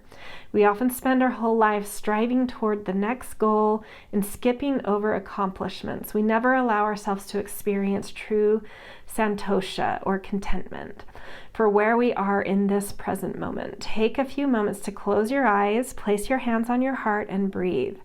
Take in all that is around you, what you've co-created, how far you've come, how blessed you are, the people who love you, that you are safe and loved and supported by the universe. You will not fall behind by taking a pause and being content with what you have. In fact, this kapha, earthy energy will nourish you throughout all your future endeavors.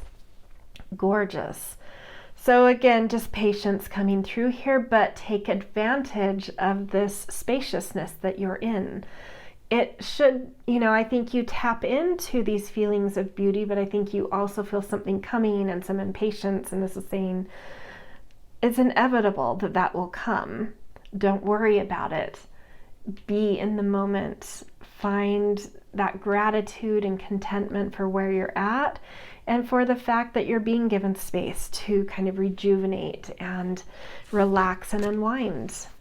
Very soon you will be sprinting, so chill.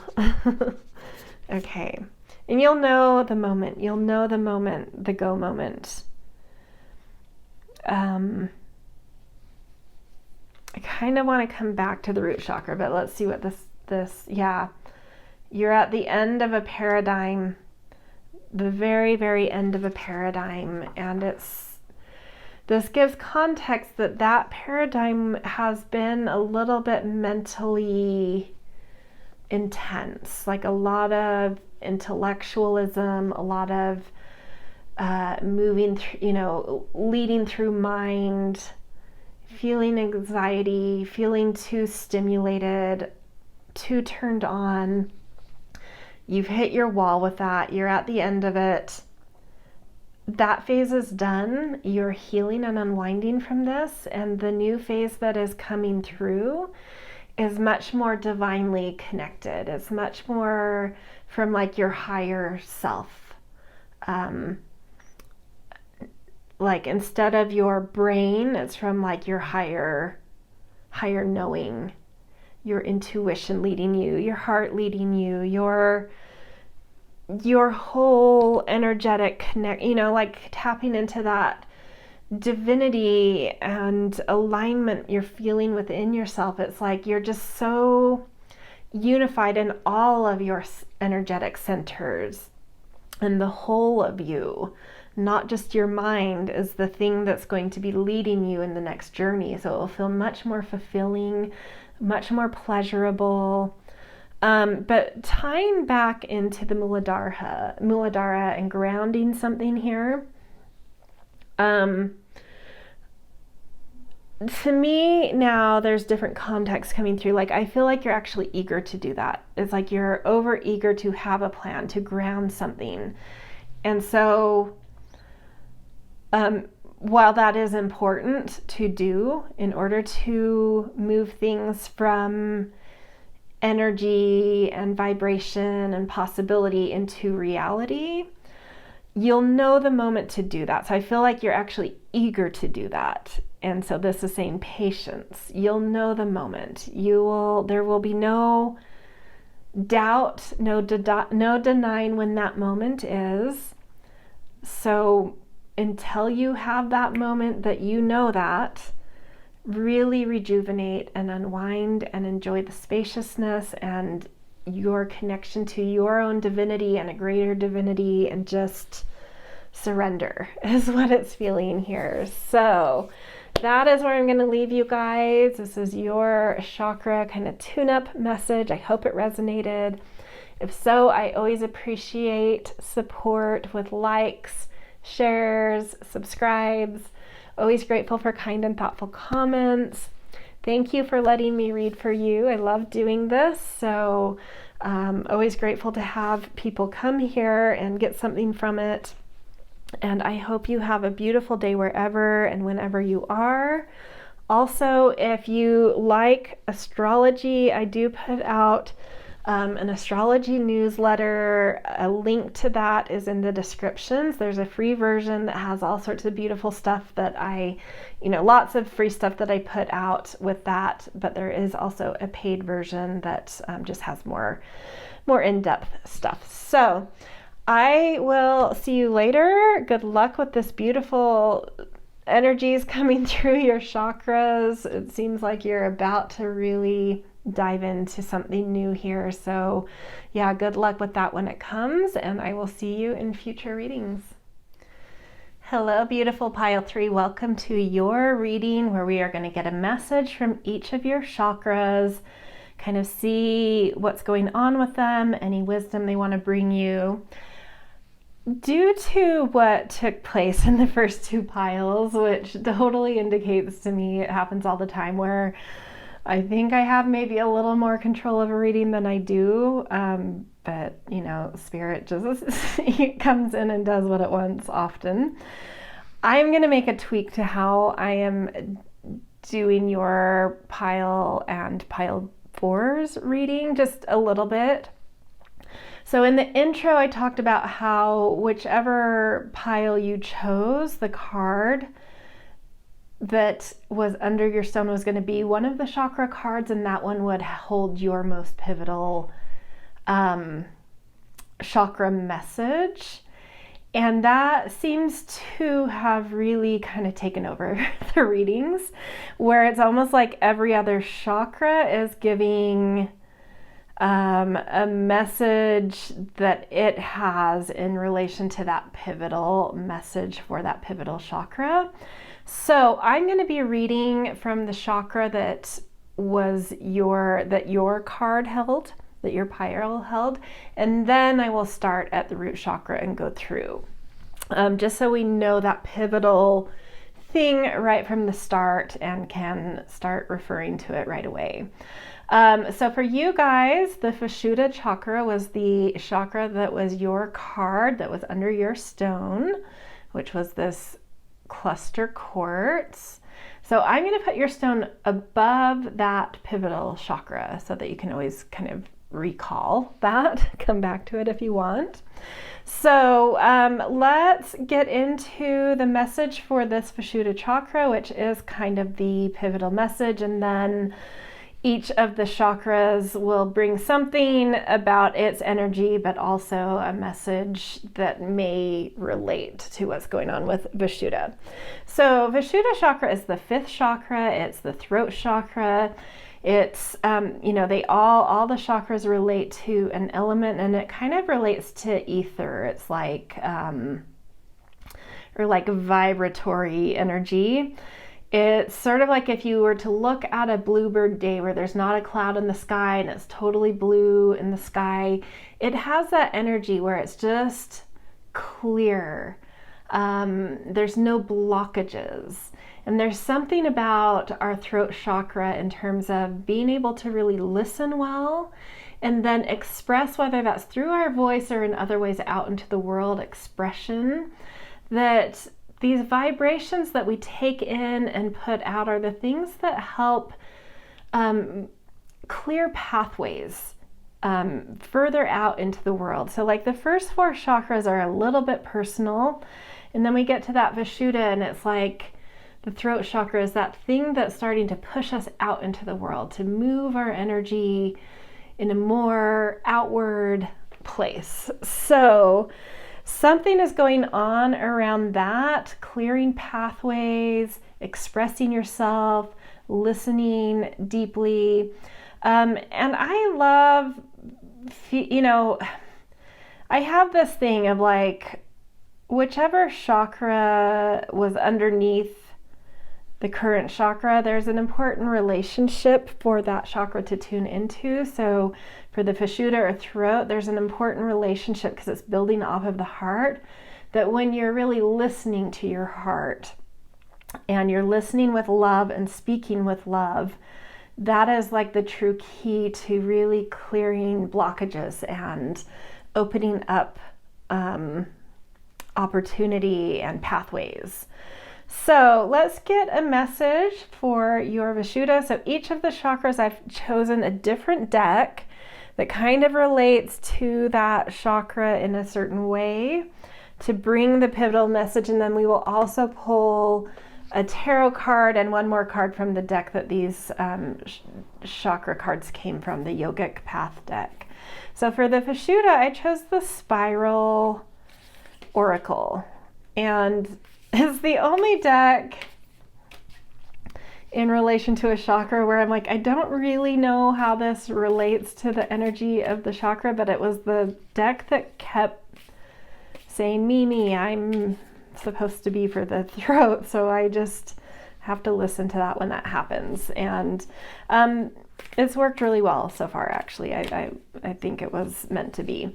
So the messages on here, there's like a keyword, and then there's some really interesting imagery. And I've just kind of been intuitively going off of that instead of pulling out the guidebook. So let's see what your card is. Pure Medicine. Okay, and then let's look at this image a little more closely. I'll hold it up for you guys too, because there's a lot to take in here. So there's definitely a snake. There's definitely some roots. There's like some, I don't know if both of these are griffins, but those like lions with wings.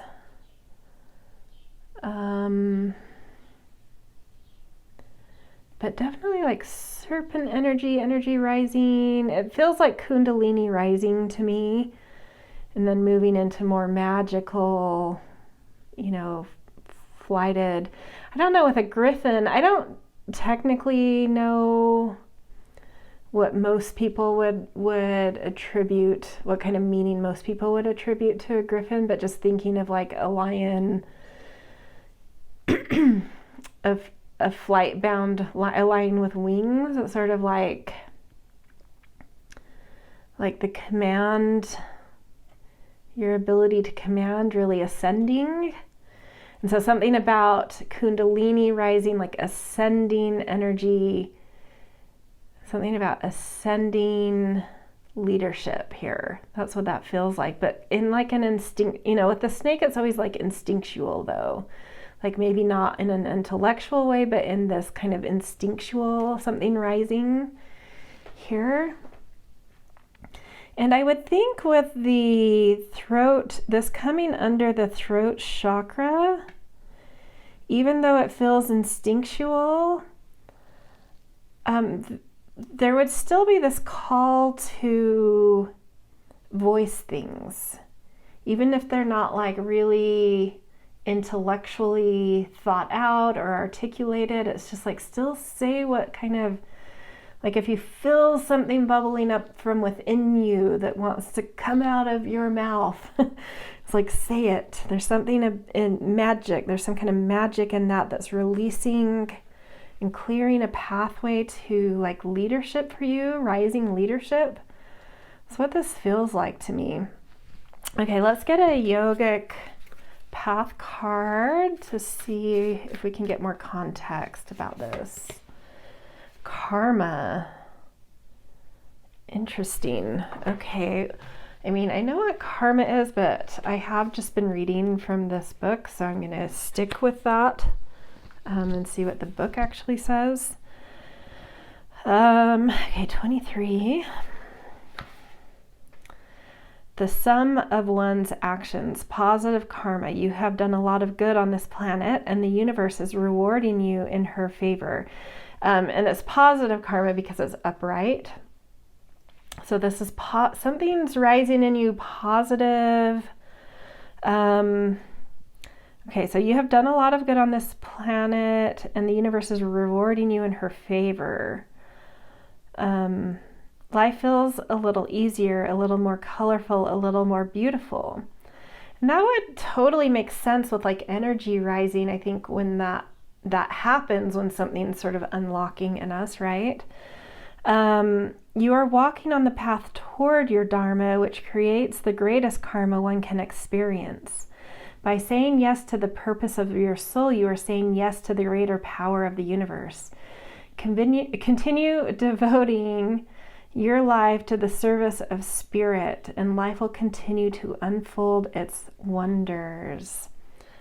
Ooh, this is life. The serpent here is like life unfolding its wonders, and you devoting yourself to like doing good and living through your soul here. So something about good karma and something then, you know, through that good karma, you're kind of being favored by the universe, or given some favor by the universe. Life being, you know, you being given some lighter, brighter circumstances, and that's allowing your energy to kind of rise up in a kind of leadership quality to start wanting to come out, express out of you. Something really important about this currently. Let's get a tarot card too. Awakening. Yeah, I think you've been through a pretty big curriculum. To me, this is feeling like you've cleared some karma, actually. You've been through a big curriculum. You've cleared some karma, and now something is rising, and it's time to kind of like step up into your leadership, but you need to be like, because this is your pivotal chakra, it's like you need to be expressing what's rising in you and really stepping up to expressing with a sense of leadership as feels instinctual to you. because you're really coming into like something that's been frozen in you is awakening. It's been unearthed. And this energy is rising. It's like you've unearthed your leadership capacity, your creativity, your instinct, something about that. It's like been unearthed, been unfrozen. You've been through some deep karmic releases, some deep curriculum, especially psychologically. And it's time for you to start expressing more about what you feel coming through you about this. Yeah, interesting. Okay, so let's move back down to the first chakra, and then we'll continue more linearly. So the Muladhara, this is our root chakra. It is earth energy. It is how we ground, how we feel safety, stability, grounding, rootedness. And it does, like when we have that grounding, we're able to bring things from the higher chakras, whether they're ideas or creativity or downloads, whatever it is. When we can anchor it into the root chakra, we can manifest and bring things into reality. So it's a really important chakra in terms of like our reality, our sense of foundation, our sense of belonging in life as well. So because it's an earth, kind of has an earth element to it, I'm using a plant medicine deck, why do I keep forgetting the name of this? The Herbal Alchemical Oracle, I think. Herbal Alchemy Oracle, something like that. From the plant realm, which is kind of an earth realm in itself. So this will hold the main message from your root chakra. So rose, love, beautiful. Let's see a yogic deck card to see what this love pertains to, why this is coming up in your root chakra. That feels prana. That feels very, I don't know, they feel connected to me, that light pink kind of lovey color. Okay, let's look at prana in the book, which I also could give you my own interpretation, but I'm sticking with the book here. Okay, 43. Subtle essence of vital life force and breath, flexible and creative. When you are pranaful, you are beaming with vital life force. Energy flows easily throughout your body, and you are at one with divine consciousness. You dance through life with fluid movement, and your energy extends out of your body, felt by those surrounding you. You are in control of your breath and utilize it to move life force around you, bringing your mind, body, and spirit into balance. Continue to breathe into the light that exists within you. This is your connection to universal pranic energy. So something definitely about breathing, moving, opening, that it feels like the breathing, the moving, kind of the dancing energy is doing something about like opening your heart, like grounding something in you. Yeah, it's sort of like paradoxical. It's like something about moving and breathing, like currently your root chakra is saying something about that is really helping me to turn on, to make you feel grounded, and helping that to open.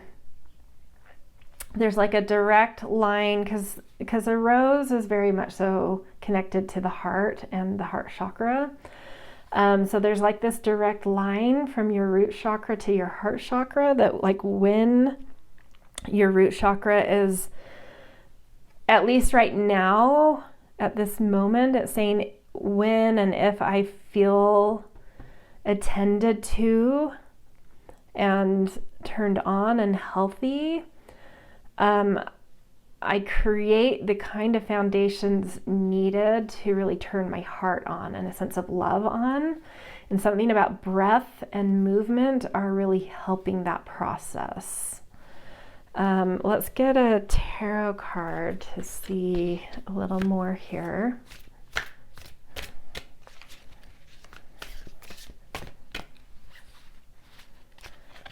So let's come out. Four of Swords. I definitely am getting an interesting message with that like active meditation. So breath work could be considered an active meditation, is something you're needing to still, like, there's a lot of paradox in this card, in this, yeah, that's going on here. It's like, by moving and by breathing, that feels like an active meditation to me and actually really calms my mind, which allows me to feel more anchored. And in that more anchoring, it's like the perfect kind of foundation and security. I need to really open my heart, and something about that's really important right now. And that makes sense. And I had already talked about the heart chakra is very important for the throat chakra because it's sort of, its energy is sort of built atop of that. And so I feel like your root chakra is giving a little bit of guidance of like, I can really help the heart feel healthy so that this has the best foundations possible. This kind of ascending leadership energy has the best foundation possible to thrive. Yeah, so attend to your roots and grounding through sort of active meditation. That really contributes to your heart opening right now. Okay, so let's move to your Sadhisvana chakra, which is your sacral or second chakra, and it's ruled by water. And it has a lot to do with our flow of creativity, our sensuality, a certain taking pleasure in life, and some sensitivity and emotion. Okay, so let's get from the Healing Waters Oracle the main message being brought from your sacral chakra. And we have Atlantis. Interesting. Keep the big vision. Stay in alignment as you grow. I mean, the awakening and a big vision, that feels aligned. And look, there's sort of like this light burst in the center of the card here. And then there's like a light burst almost at the same spot in this card. So it does feel like a big vision coming through that will need some expression. And I think the sacral is saying you need to stay in alignment for this vision to spark, and something about movement. I mean, just because we saw the movement with the root chakra, and the sacral does also connect to movement, like body and movement. That feels like something coming through about how to keep some of these lower chakras in alignment right now is some movement. And this is really helping that alignment stay potent and powerful, and because like a big vision is coming for you, that will ask for some leadership to ascend in you. Okay, let's get, oops, that flew right out. From the yogic deck, we have Durga, which I believe is one of the deities. Let me check it out. Yeah, goddess of inner strength and protection. You are exhibiting great strength in the face of things that would make others, including former versions of yourself, crumble. Durga, the warrior goddess, is with you, carrying her bow and arrow, sword, trident, lotus, thunderbolt, golden discus, and conch. You are embodying her fierce strength and loving protection. You have overcome major hardships with your willpower and will continue to leap over any challenges that confront you. Call upon Durga Ma whenever you need an extra ounce of strength. Fascinating.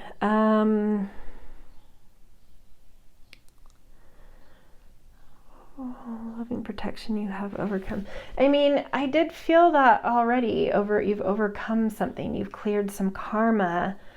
And maybe you've had to be like really strong and fierce in doing so. And this is just saying something about, yeah, connecting to that,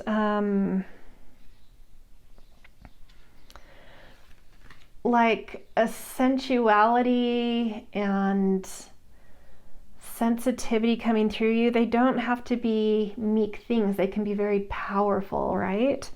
They can be very powerful forces, and I feel like your sacral chakra has been pivotal in sort of like really pushing you through the karma you have kind of graduated from. And it's like really powerful and awakened and bold and like a really strong chakra in your field.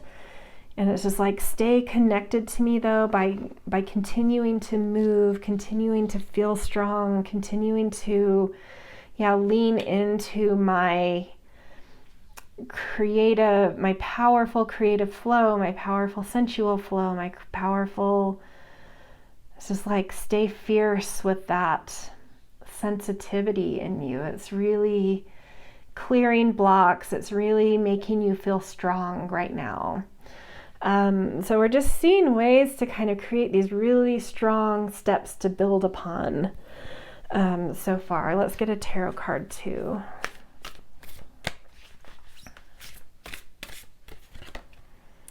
Temperance, which is that being able to kind of hold two completely different energies, two worlds, two realms, and find a really fluid way of balancing them, which does require a very strong sacral energy, a very strong ability to hold the way things flow and alchemize, how you can hold very different things and make them work together.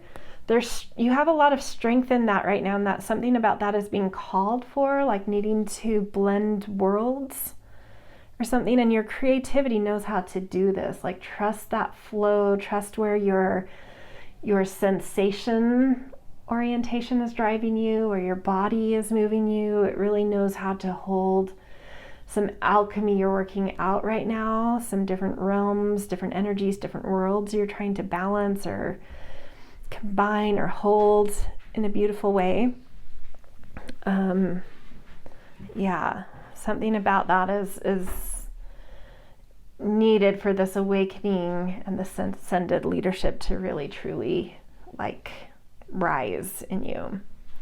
Okay, let's move to the Manipura, which is the solar plexus chakra, and it has a lot to do with willpower and ego, and can connect us to like goals and a sense of drive and motivation and like our energy turning on. It's a really beautiful chakra, and I chose the Supra Oracle to bring the main message for this one. It kind of, this deck, at least to me, feels like it plugs into aspects of journey.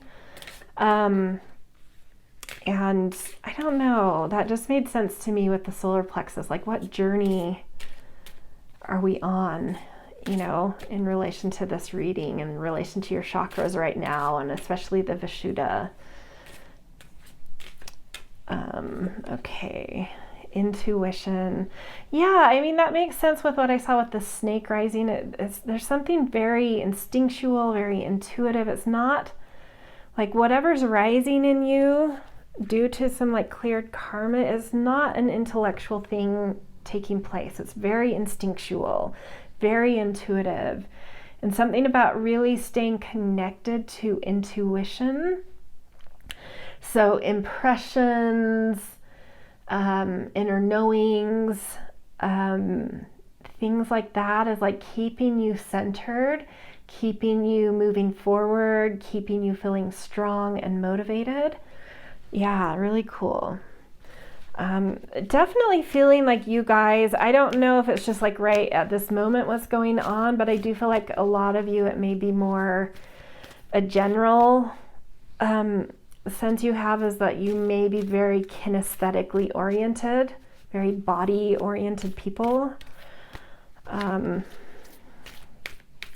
let's get a Yogic Path card. Asana. Okay, let's read about this from the book.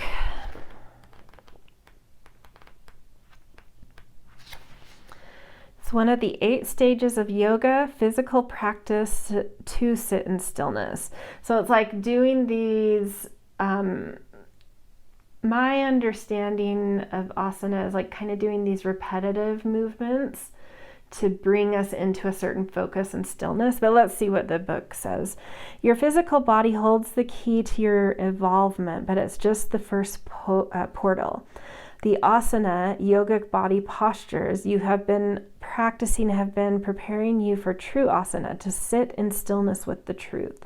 So again, there's this message of like moving and like active meditation and movement in order to still your mind. And it's sort of like you need to, there's something about moving and breath and maybe even repetition of that to be able to come into a certain stillness you're needing to come into. And that stillness holding kind of your truth. These shapes and movements have removed the cobwebs of your limiting self. So that movement is removing cobwebs of your limiting self, creating space for the silence of your mind's forest. You are one of those who realizes the true intention of asana and the one paving the way for others to see this bodily practice is really just a way to come face to face with yourself. Continue to cultivate your practice and move deeper into its core purpose. Flow of energy in the body for evolution of the spirit.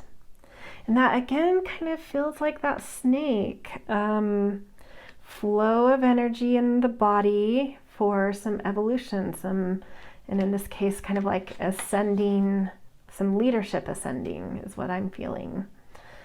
Yeah, very interesting. So it's like, really staying connected to body is important here. I think staying connected to breath, movement, and body is keeping you in touch with intuition and your willpower, your drive to move forward in something here. Yeah. Which will ultimately lead you to be able to sit in a better stillness and a better inner truth. Okay, let's get a tarot card for this.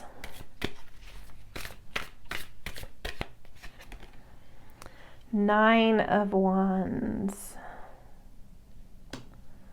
Interesting.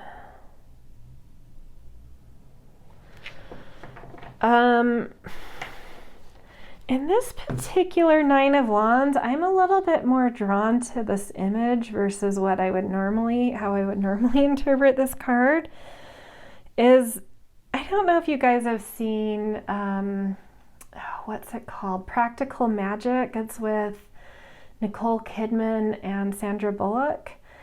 And it's like the women at one point come together to create a protection around, I think it was it Sandra? I think it was Nicole Kidman, she had gotten sort of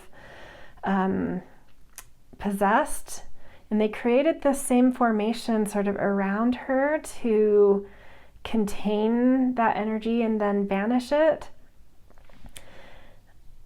And that feels like that karma clearing.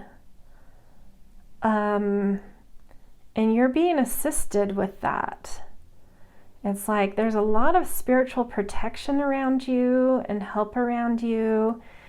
in banishing some karma that you, I mean, I think this has already taken place, but this is like reflecting, because the Nine of Wands, how it's traditionally interpret it as like a reflection back on some sort of like long journey you've been engaged with in order to, you know, sometimes we have to look back to recognize where we're needing to go.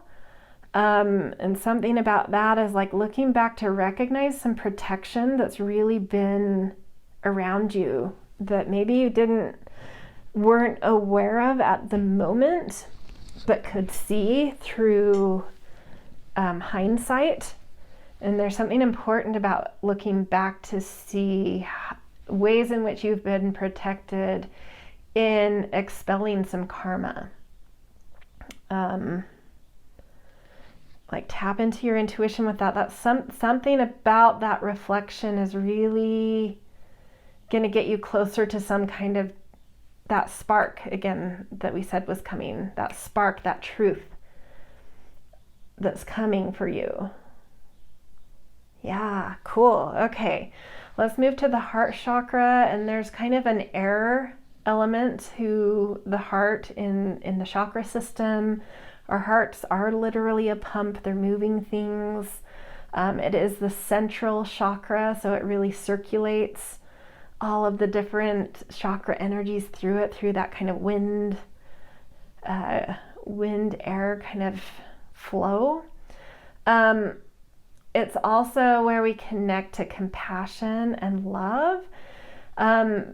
It to me holds portal energy too. If we're leading through our heart, which is what we're supposed to be doing versus our brain, our heart can take us through anything, any obstacle, because it's aligning us with our correct path. And so it aligns us where paths are open, because those are our aligned paths, and it can like create portals of energy for us to go where we're supposed to go and to tap into frequencies we're supposed to be tapped into for our growth. So let's see through, I've chosen the Priestesses of Light to bring kind of the main heart chakra message for you guys here. Shamanic journey, purpose, attunement, vision quest. Yeah, that spark is coming, and it's a spark that really, as you've cleared some karma, you've cleared some big curriculum in your life, it's really something that's attuned you much more deeply to your purpose.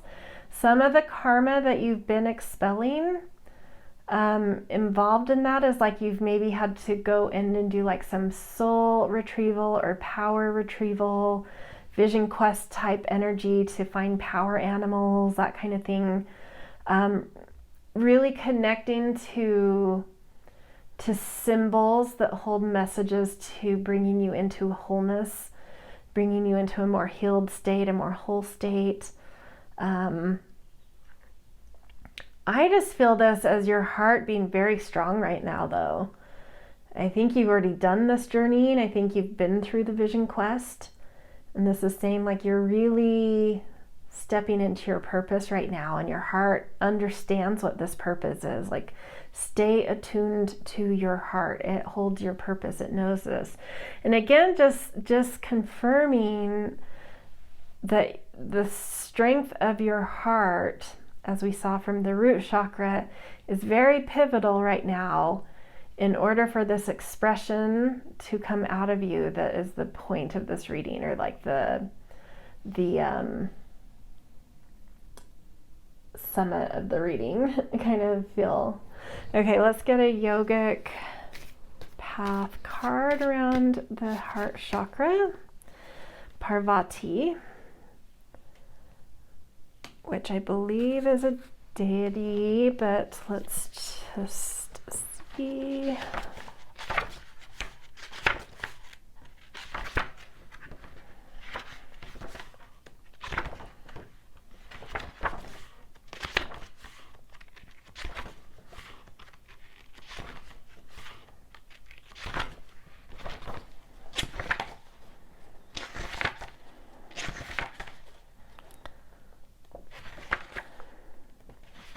Here we go.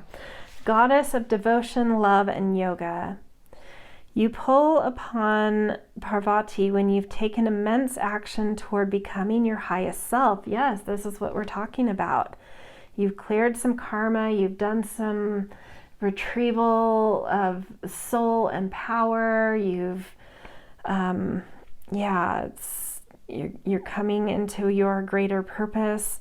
In Hindu mythology, Parvati was in love with unattainable Shiva, who was deep in the mountains practicing yoga and detached from the material world. She knew he needed the feminine to bring him down to earth, but he was totally inaccessible. Instead of begging and pleading, Parvati decided to become her highest self and seek enlightenment through yoga. Her family objected, saying women cannot become yogis, but she headed to the mountains anyway, where she stood in a frigid stream, balancing on one leg for uncountable months or years. Eventually, Shiva felt her immense energy and fell in love with her because of her strength and determination. Parvati represents commitment to practice, unbreakable willpower, and the power of self-transformation. Continue your journey toward enlightenment. Yeah, I feel like your heart is very strong. There's something that's practiced. There's something where it's really led you on a more enlightened, like a vision quest and a journey for greater enlightenment, coming into its power, but something very practiced about your heart coming through here, for sure. And again, like tapping into that story of like needing to bring something about your enlightenment down to earth. And that's why that thread between the root chakra and the heart is so strong. It's like, I think maybe you've worked very hard on that enlightenment, but it's time to ground it again, to bring it back down to earth in order for this practiced energy to become not just devoted through love, but like really open and generally loving, like a little bit more fluid instead of like strong in like a rock way, like strong in a movement coming through. And that does feel, again, going back to this, the pivotal message, we see that snake movement as like something's been very strong, but it's time to kind of break out into, instead of holding one posture really strongly, it's time to like move that strength, find a fluidity in that strength, bring it back down to ground. Yeah, really cool. Okay, let's get for the heart chakra a tarot card.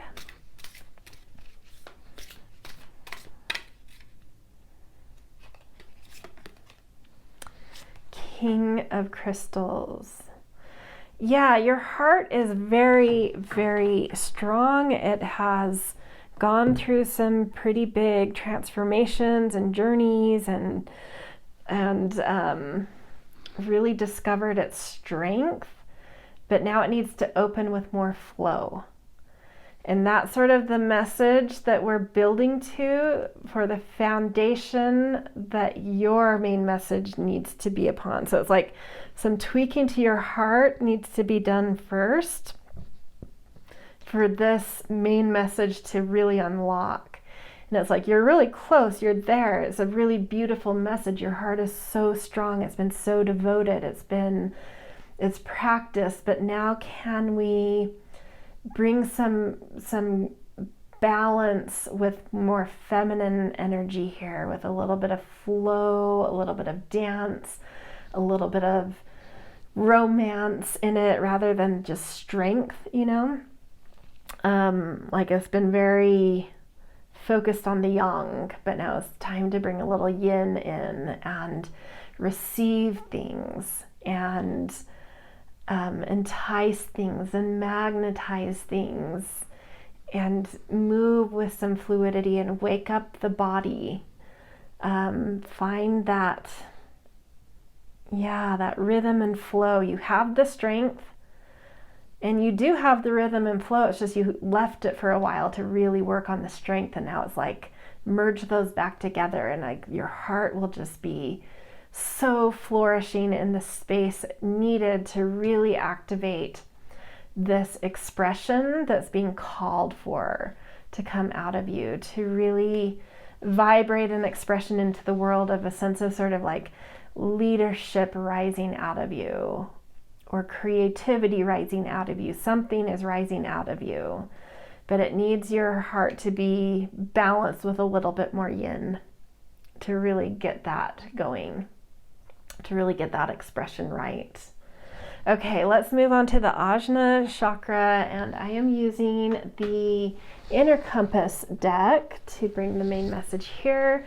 So the Ajna is our third eye, it's our higher self, it's our inner knowing. So I thought the Inner Compass, sort of acting as like a guidepost, works well with our third eye. It can kind of also give us sort of be our wise guide. Yeah, so let's see what our wise guide wants to say here. It probably has a good perspective because it's looking down on all of these lower chakras. The Messenger, interesting. I never know with this card if it's like you're supposed to be a messenger of something, or you're supposed to wait for a message. And so I'm going to pull your other cards to gauge what that is here. Okay, so let's get your Yogic Path card. Buddha, beautiful. Okay, let's see what the Buddha says. That feels like I don't know, like the most poignant. It's the Buddha, right? Okay.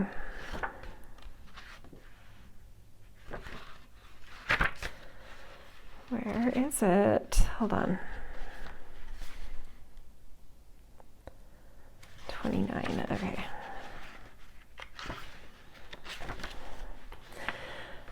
One who is aware. Buddha is not just one person, but anyone who has an aware and blessed soul.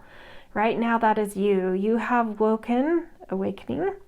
You have woken up to your true self. And wasn't there something about like your true purpose? Yeah.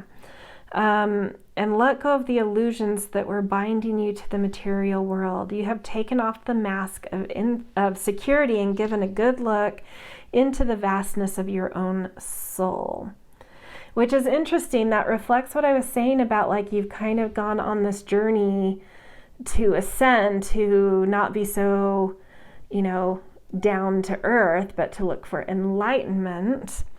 And this is saying you have taken off the mask of security and given a good look into the vastness of your own soul, which is kind of bringing in that enlightenment. You have realized that nothing is inherently good or bad, but rather just is. You understand the non-dual nature of the world and are letting go of the judgments of the mind. Yes. Okay. Hold the knowledge that we are all Buddha nature. It just takes remembering. And what I'm loving here, I was trying to remember if I brought it up in this reading, but it was a different reading. So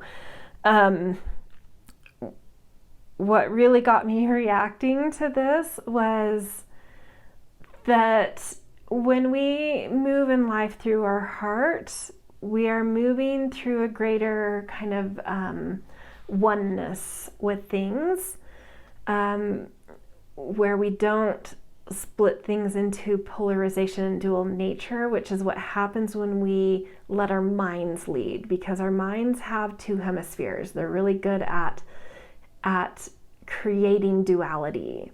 Our hearts have like a one central, they also have a neural network within it, but it's like not in two hemispheres, it's all in one, so it holds that more unity consciousness within it.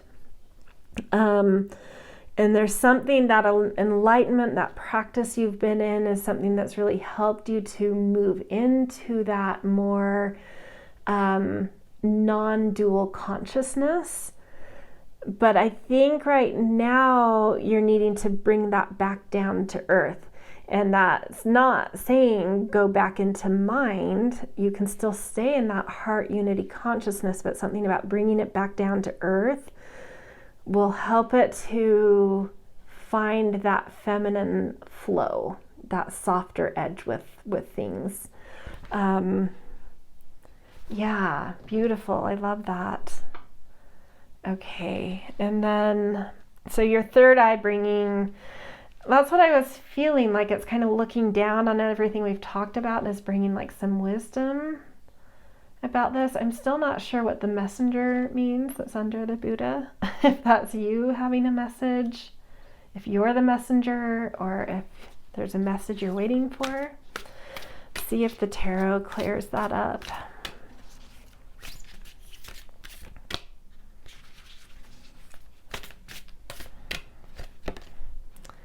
Knight of Cups, which in some decks, the Knight is a messenger.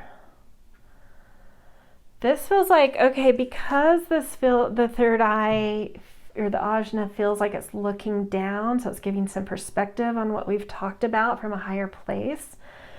I feel like you're the messenger. This is what's ascending in you. You're becoming some kind of messenger. Leadership quality is ascending in you, and it's very creative. It could be creative, compassionate, spiritual, poetic, but yeah, it's like archetypally some kind of messenger aspect of you is rising with like a leadership capacity that's, you know, coming into a place where you're really ready to stand in the strength of an expression of this, of standing in the expression of this, being it, vibrating this into the world. And I honestly think it's like bringing in, like you've been in such stillness, maybe. It's like bringing back some down to earth movement and femininity to open your heart in a more really fluid, balanced way. Yeah, I mean, I'm kind of repeating myself, but I think it's worth doing so. And that is the platform needed to just really awaken into this kind of messenger archetype coming through, about to come through you. You know, and with the Buddha, it's like this very, you know, there might be some really deeply spiritual, like a spiritual messenger kind of coming through. Okay, let's get our last chakra, the Sahasrara, which is our crown chakra. It's where we connect to a oneness of everything, where we open up to the oneness of everything. It's where there's sort of like a receiving station in us too, getting those signals from spirit, from the flow of the universe. What are the signals, the directionals, the downloads? And we are also informing. We have energy coming, ascending up from us out into that too. Sort of informing a co-creative element there. Yeah, so let's see what through the Sacred Destiny deck, what your crown chakra wants to bring up, what its message is for you right now. Pleasure. Yep, this is returning. So from kind of the spirit realm, the message from the spirit realm is like very much on par with what I've been saying, is that feminine element, the yin element, that movement, that flow, that sensitivity is very pleasure oriented. It helps us to receive, to slow down, to feel pleasure in things. And that is the balance needed. I think you have that within you, but you left it behind for a time to really work on your yang energy. And it's like restore that pleasure energy to really, really bring everything into this whole beautiful balance that it's ready to be in. You've completely cleared some karma, some curriculum, a real deep wholeness and a real deep purpose is coming through you. And it's just like, just add in that pleasure again. It's like, you know what that is, but you just had to kind of check it at the door for a minute. And it's like, go back to retrieve that, and everything will click into place. That spark that we saw with this awakening, that spark, that truth, that purpose.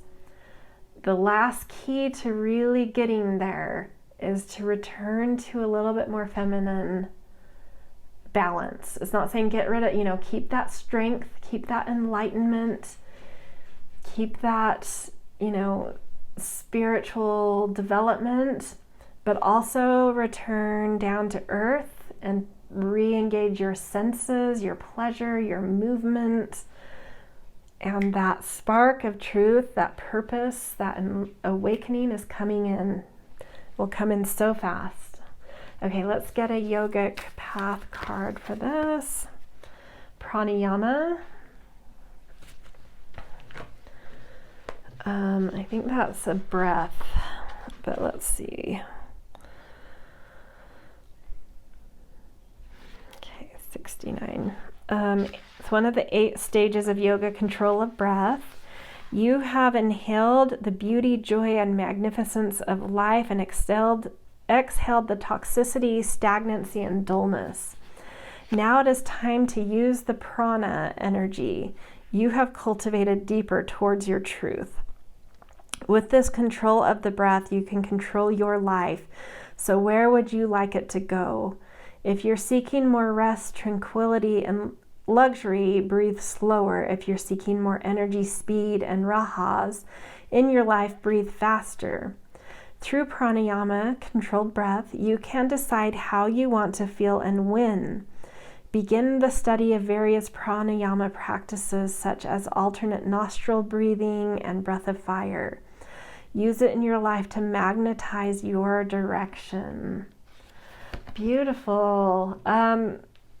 So feel into this. What does this image of awakening and this snake moving up, to feel connected to those, to feel those come into you and be embodied? Do you need to work on speeding up your breath or slowing it down? My guess is for most of you, it's sort of slowing it down with a little bit more sensual pleasure, but whatever you feel, it's like you can control this. You're the one that can turn this on. It's a choice at this point. I feel as though you're ready, and it's a choice at this point to really kind of control where you take your flow, right? But I think Spirit coming through to be like a reminder of like, and wouldn't it be great if you moved that flow in a way that was pleasurable to you? Just a thought, just a message for you. Do you not want life to feel pleasurable? And think about that as you engage your breath to ignite that new spark and truth about to come through. Okay, last card. Let's get a tarot card for you guys. Queen of Cups. Yes, Spirit is fully coming through to confirm what I was sensing. Like, this is like, do not forget your feminine side here, your ability to nurture and nourish and feel very strong in yourself in those qualities. Like, those qualities have strength. They have power. They are, they can connect you to a warrior archetype if you want. There's nothing weak about pleasure and sensuality and receptivity and nourishing life and living life in a nourished way. Make sure you are incorporating those in what you choose to direct this awakening and truth and life force toward. Don't leave that feminine behind. Incorporate it. Yeah, beautiful. That is where I'm going to leave you guys. I hope these messages resonated. I hope they brought some insight, were helpful. If so, I always appreciate support with likes, shares, subscribes. Always grateful for kind and thoughtful comments. And I bid you good luck. I'm speaking like a medieval person now. I bid you adieu. Well, good luck with this. I mean, honestly, like, I don't feel like I needed to tell you guys anything. There's just so much power rising in you, and it's just like, trust your intuition, trust your instinct. You've got this. That spark is right there, so good luck with that. It feels very powerful, and I hope to see you guys in future readings. Just a side note, if you are interested in astrology, I do put out an astrology newsletter. I've done astrology for like 25 years.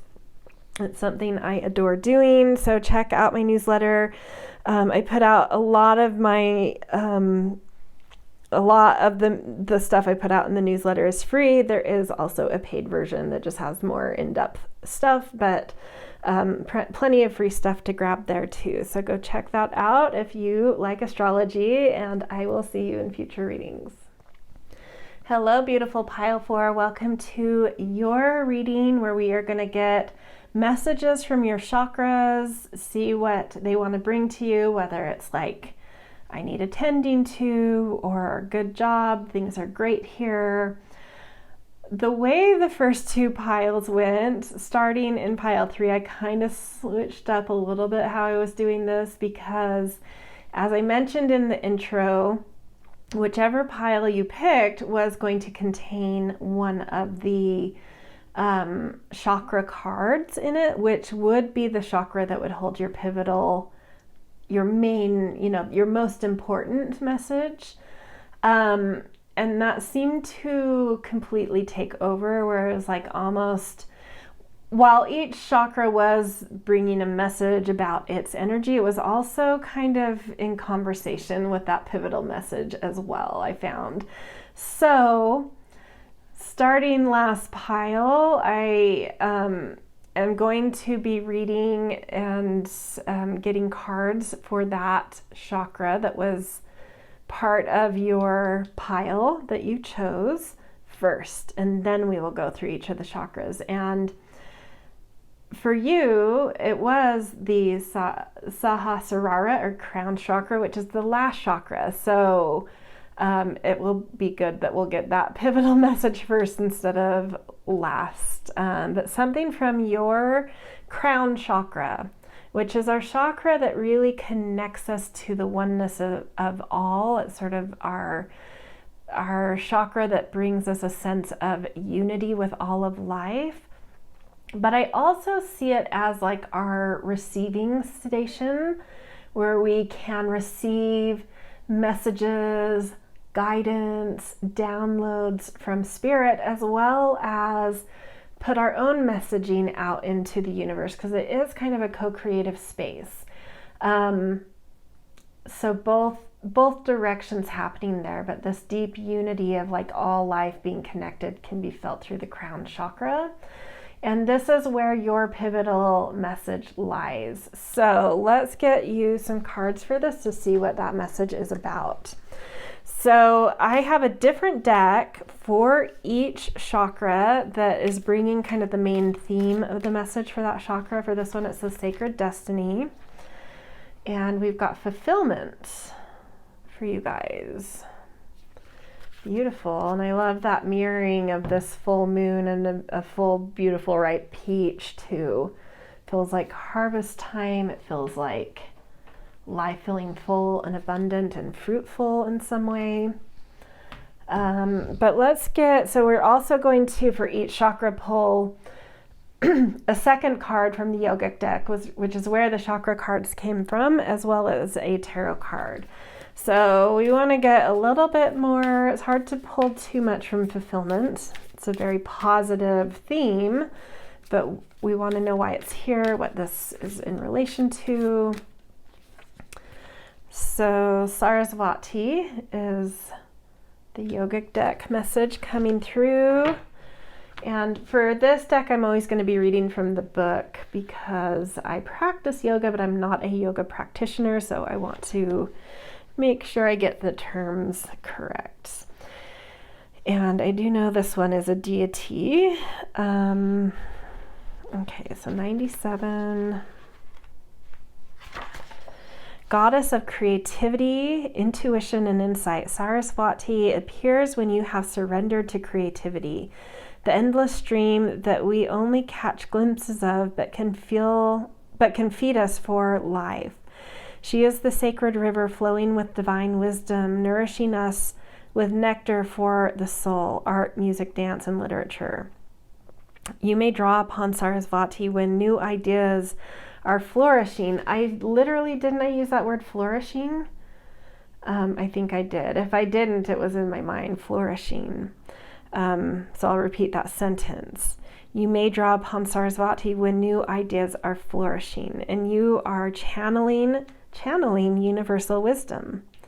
Saraswati appears in the indigenous moment when you think of something straight from the heavens. Wow, this couldn't be more perfect for the crown chakra. When you lose yourself in dance, when you become one with the music, she is the very source of all inspiration, embodying the cosmos through communication, meditation, intuition, speech, and sound. Saraswati has come to you to deliver the message to pursue that creative idea with full force. You are fully supported in her blessing. So what inspiration, what new creativity are you tuning into right now? Something is very heightened around this right now. You're really, really present and flourishing in your connection to the divine, to the heavens, and it is delivering you a message straight from its source, specifically in a creative realm. What is that inspiration? Or it could just be an inspiration that doesn't have to be around. I mean, we're all creative beings. Anything we do is creative, but in a traditional sense, it doesn't have to be like art, you know? Yeah, so what's coming through? What spark is here? This is saying it's like a really important thing that's coming through you, a really important inspiration you're picking up on and saying you really should act on that one. Because we get inspirations often. I mean, I don't know. I don't want to speak for everyone. I get inspirations often. I don't act on every inspiration, you know? Like inspiration to me sometimes has like an ungraspable feel where it's like here one moment and gone the next. And it's more like lightning in a bottle when I have an inspiration that I know I should act on. And this feels like one of those, like those lightning in a bottle moments where it's like the right inspiration for the right timing in your life, for the right timing in the zeitgeist. And something's just live wire here.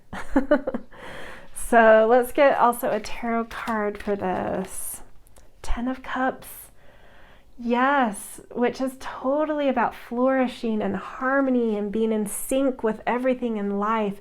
Your connection to your crown chakra is so on point right now. It is so strong, and it is bringing you a really, really strong message that you really, really should act on. I can't emphasize that enough. That's what this whole reading is about.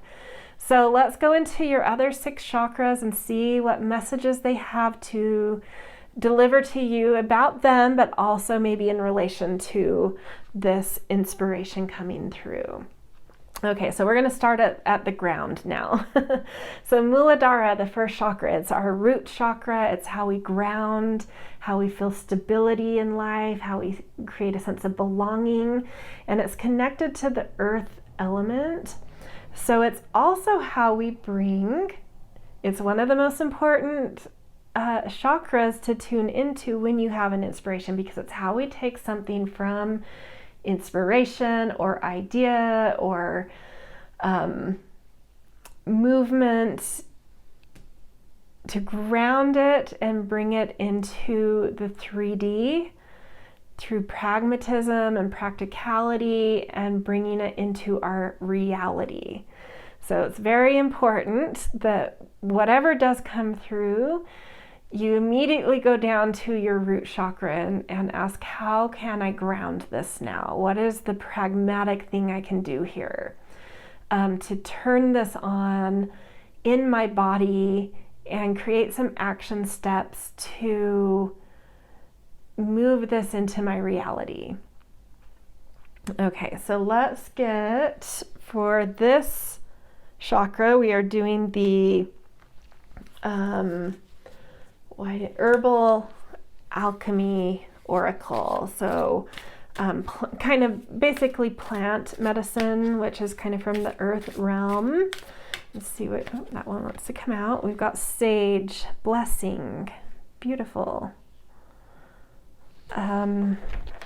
Sacredness, I love this. Whatever comes through, whatever inspiration comes through here, this is saying like the best way you can ground this is to bless it, is to bring it through, you know, I don't know why this is coming through, and I don't know that this connects to like how I would traditionally work with the root chakra, but it's just what's kind of coming into me at the moment. I just, you know, like I see these people at a fire, which is a very physical 3D thing. It really is ground, you know, it's really using the earth. And it's sort of like, write something about this inspiration or sing or speak something about it to a fire. It doesn't have to be outdoors in like a campfire. You could light a candle in your home. But there's something about really holding the energy of this inspiration in a physical way as sacred. And that can be done by lighting a flame and speaking into it, or burning something that you've written down about this inspiration, just like bringing it into the physical, really bringing it into the earth realm, grounding it with a blessing. There's something, yeah, about making it feel very sacred in a physical way, I guess is in the short what I'm trying to say.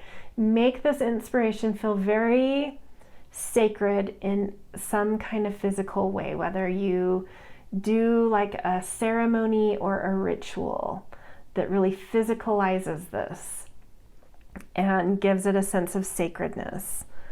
Do that. There's something about that will really empower this in your in a way of like feeling like you can grab onto it. Like it's not just a mist that's going to disappear. I can grab onto this now because I've physicalized it.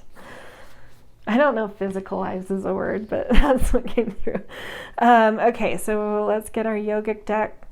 Satya.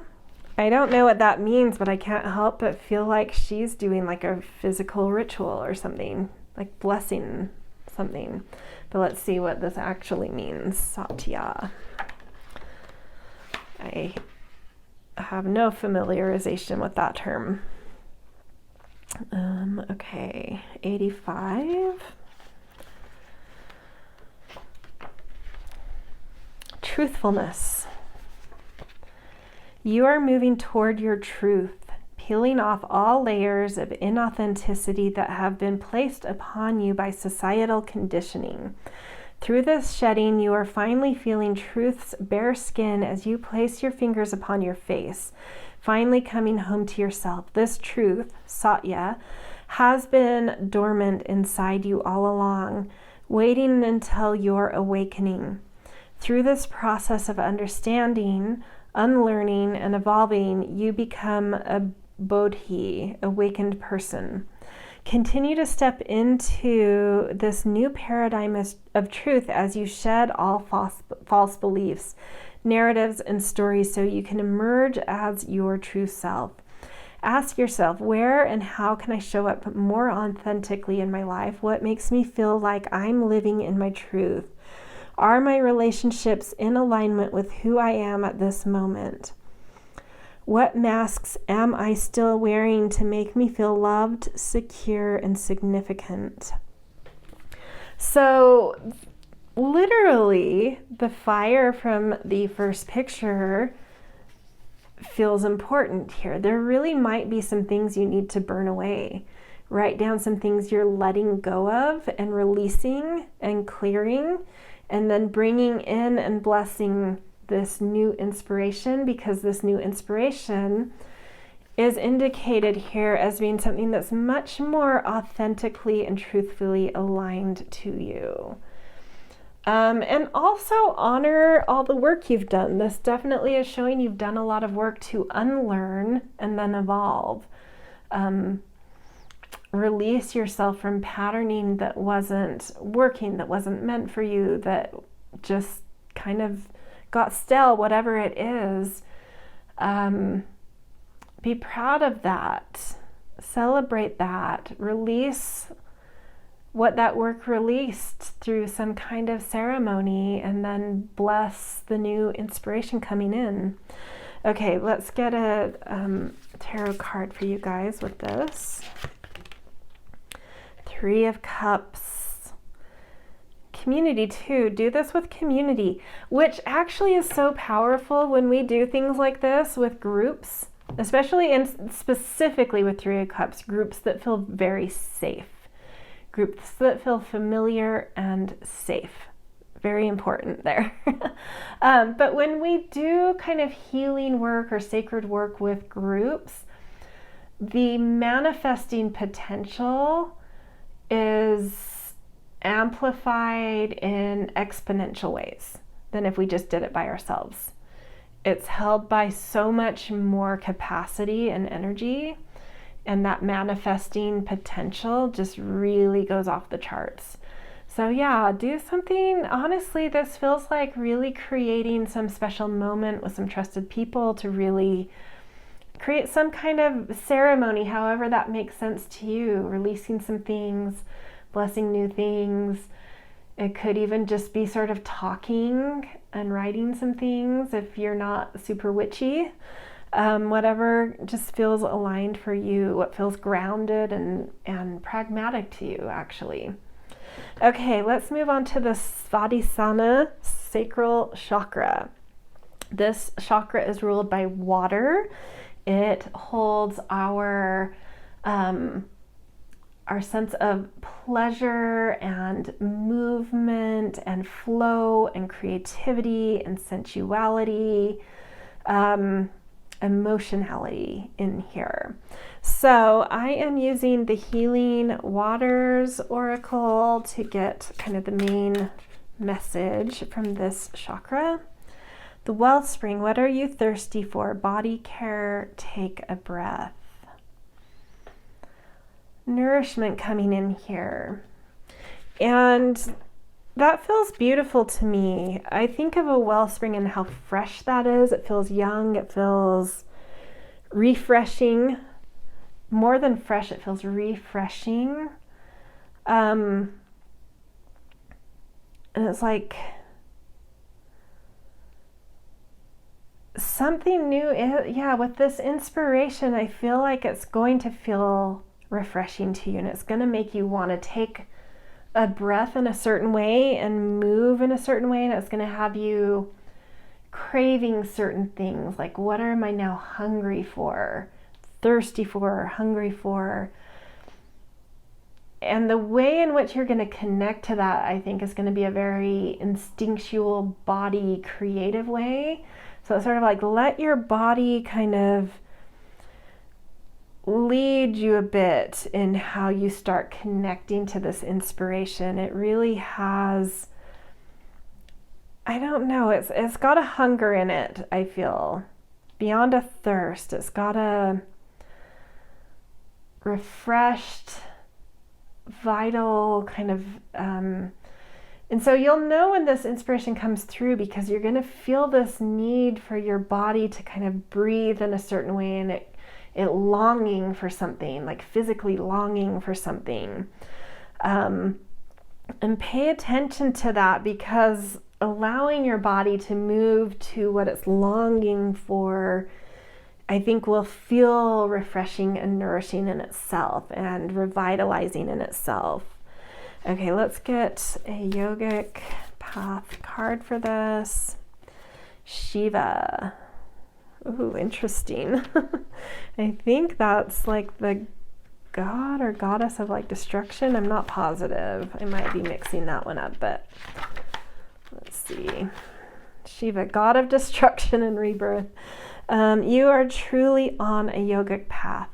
Shiva is referred to as Adiyogi, the first yogi ever. He attained enlightenment and abandoned himself in an ecstatic dance atop the Himalayas.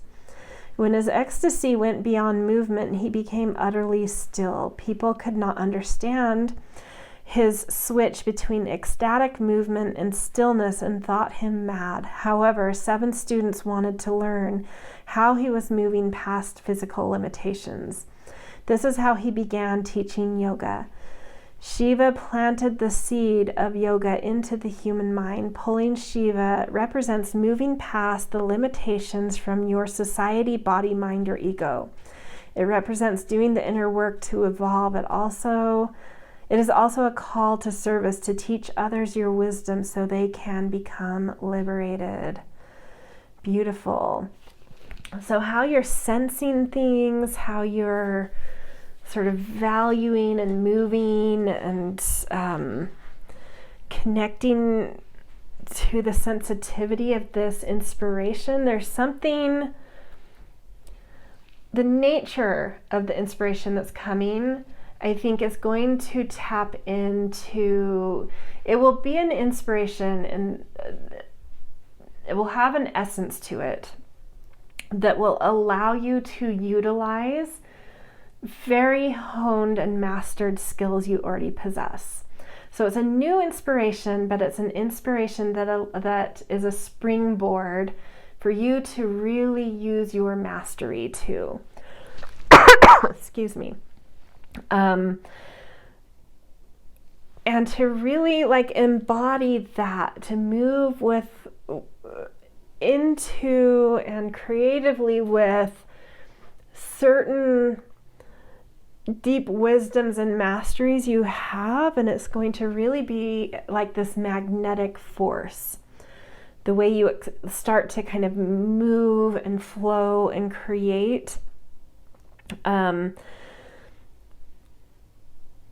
through kind of your, I don't know, it's a very kind of like through your emotionality, through your connectivity, that human kind of connectivity. It's like, get intimate with this, like be intimate, be vulnerable with this, move it in an emotional way. And it's going to have this deep magnetic draw that people are going to want to be a part of whatever this inspiration is. It's really going to draw others to you to want to be involved or learn something like that. Okay, let's get a tarot card for this too. 4 of Cups. So you may have to push yourself a little to kind of like, this is indicating that you're feeling a little self-protective right now. And as this inspiration comes, you may have to be a little bit brave to kind of like push yourself out of a bit of a hermit mode and like put yourself out there a little bit more, especially your heart and emotions and some vulnerability. You may have a little resistance to that initially, but I think you'll go from this kind of like protecting yourself energy to like really shining with like a beautiful emotionality kind of moving through you pretty quickly and pretty easily. It's just like taking that first step to kind of open up and be a little bit more vulnerable out in the world and showing some of your emotionality or creativity kind of moving. Yeah. Definitely like a small resistance, but very quickly overcome and just stepping into it with like real beauty. Okay, moving on to the Manipura, the third chakra, or the solar plexus. This is a fire energy here. It relates to willpower and ego and drive and motivation and really making goals and pushing forward, all that kind of stuff. So I chose the Supra Oracle, which in the way I connect to this oracle really kind of pulls out elements, aspects of being on a journey, which just felt connected to me with the solar plexus right now. Destiny. This is the destiny card. Something is unfurling. This is part of the design of your life, of your essence, of your creativity. And it's just like rounding a new corner where it's like really coming out into the world. It's like something maybe you've been designing inwardly in like a fractal way, like practiced way, doing things over and over and building upon those and expanding it, but like in the same patterning. And you're kind of like expanding with that now, turning a corner where this is like internal design moving into external, like moving from the inner world design into an outer world design, if that makes sense. And your destiny externally is now starting to unfurl. I think you've been designing your destiny inwardly for some time, but the new corner it's turning, the new spiral it's moving into is moving into your external world. And it's time to show that. It's time to bring your design, your purpose out into the external world here. Really beautiful. And so this connected to your solar plexus is just kind of like feeling newly kind of empowered to start putting your flavor into the world and owning your flavor, owning your creativity, your brand of whatever you've worked really hard on, trusting it,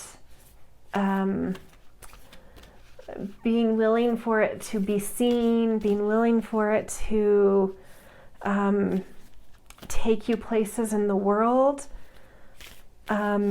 It feels like a daisy chain too, where it's like one little step that's easy for you, but feels like it's just this tiny step that's not leading anywhere, could actually lead to this grand leap over here, and then that grand leap could lead to a little step there, which then leads to another grand leap here.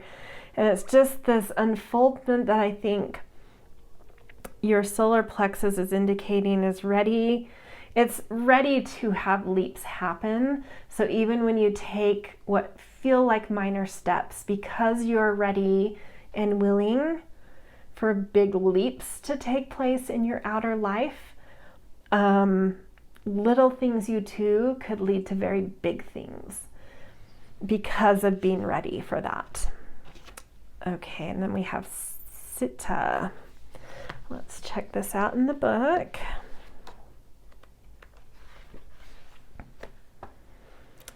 (109).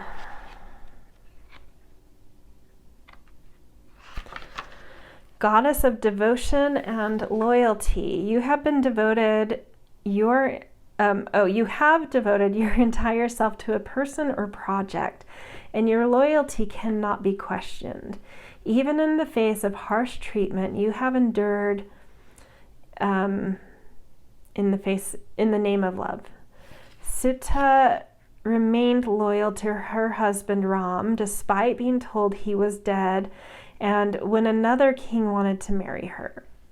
When her husband returned, he did not believe her fidelity. She said, "If I am telling the truth, I will jump into this fire and will not be burned." She stepped into the fire untouched, proving that she was indeed loyal. Sita understands how much you truly care and the sacrifices you have made. You have displayed selfless devotion, which is one of the most holy things we can do. In serving those you love, you serve the divine. yeah, I mean, this is picking up on something you have really been working on, you've been very devoted to, and it may have required a lot of sacrifice and trust and literally going through the fire to get to this point. But you're ready and you're coming into your strength now, and you can stand in the fire now, meaning the spotlight. You can hold the spotlight if you're ready to hold the spotlight. And so a little step into a fire may bring a whole huge spotlight upon you, because of the devotion, the work, the dedication. You have been time tested and fire tested. You are ready for whatever this inspiration is bringing, and your solar plexus is like, yeah, I got this, I'm good. Step into it. So it's funny because your sacral is like a little bit hesitant and your solar plexus is like, bring it on. Your root chakra is like, let's really ground this and make it sacred because it's so meaningful to us. So far the main hurdle is like having a little bit of courage to be vulnerable in your emotionality and your creativity and being open with it. Okay, and then Ace of Swords. Yeah, something new coming in. New inspiration, very much just confirming this is in relation to what we've been talking about with this new inspiration coming in. Okay, moving on to the fourth chakra, the heart chakra, or the Anahata. This is a chakra that is our center chakra, so it's really circulating and trying to bring all the different chakras into flow and balance and circulation with each other. And so there's sort of this like wind element with it, air and wind element there. The heart chakra is also the central place we should be leading our lives through, versus our, a lot of us really, myself included, often lead through my mind and brain in my life. I work hard to try and move through my heart, and I think I do an okay job at it, but I'm human and sometimes my brain takes over. But I can tell a difference. I can tell when I'm really moving forward in life through my heart, because I'm moving, things seem to flow better. I seem to see the possibility versus the obstacles. I seem to be able to make things happen more easily and more beautifully. It has, in my opinion, some portal energy, where it's like we might come up to an obstacle, but because it's our heart and we're leading through our heart, which is like our soul, it is the seat of the soul. It's like we know the route around things, and we can take portals to get around obstacles or to get to the right place, to frequency shift, to align to where we need to be. It's a cosmic center, actually. And it's also very, connected to love and compassion as well, which I just tend to think that's a very high vibration thing, that when we move with love, things move smoothly. So let's get a message here, and I chose the Priestesses of Light to bring the central message here for you guys. Power over difficulty. Reclaim your power. Beautiful. I mean, honestly, this feels like a continuation of things we've been talking about, where it's like that devotion that we saw in your solar plexus, that like you may have gone through a lot of sacrifices and kind of been through the fire with things to really cultivate something very masterful in you. And you are over the hump. You are now sitting, you have reached your summit. There is no more climb. This is now you claiming your throne. You've fought your battles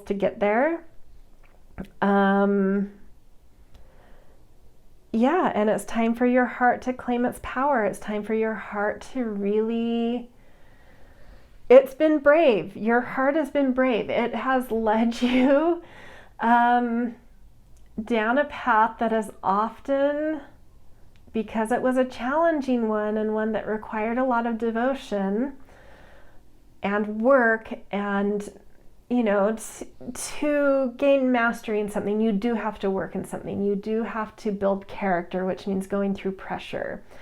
And so it's sort of like your heart led you into obstacles. Your heart can take you around obstacles if it desires to. But in backtracking a little, it can also take us straight into an obstacle. If that is what is required to build some kind of character or mastery, it will take us straight into that. And you've done this. You've really trusted your heart. You really allowed it to lead you into a path filled with obstacles, but those were designed to build character and designed to help you build your mastery. And you're here. You've now claimed that power. And your heart now can be, your heart can always be light, but now you're in a place to really engage with that better and to hold this thing that you've really devoted to yourself to in a lighter way, in a more free, light, yet powerful way. Yeah, I don't know. It just feels really beautiful. Okay, let's get a Yogic Path card. Kali. Yeah, oh my gosh, your heart really wanted you to go on a pretty big learning curve with something. Really put you through something, but not for nothing, right? Like now the benefits are about to unfold, and I think they're going to be immense.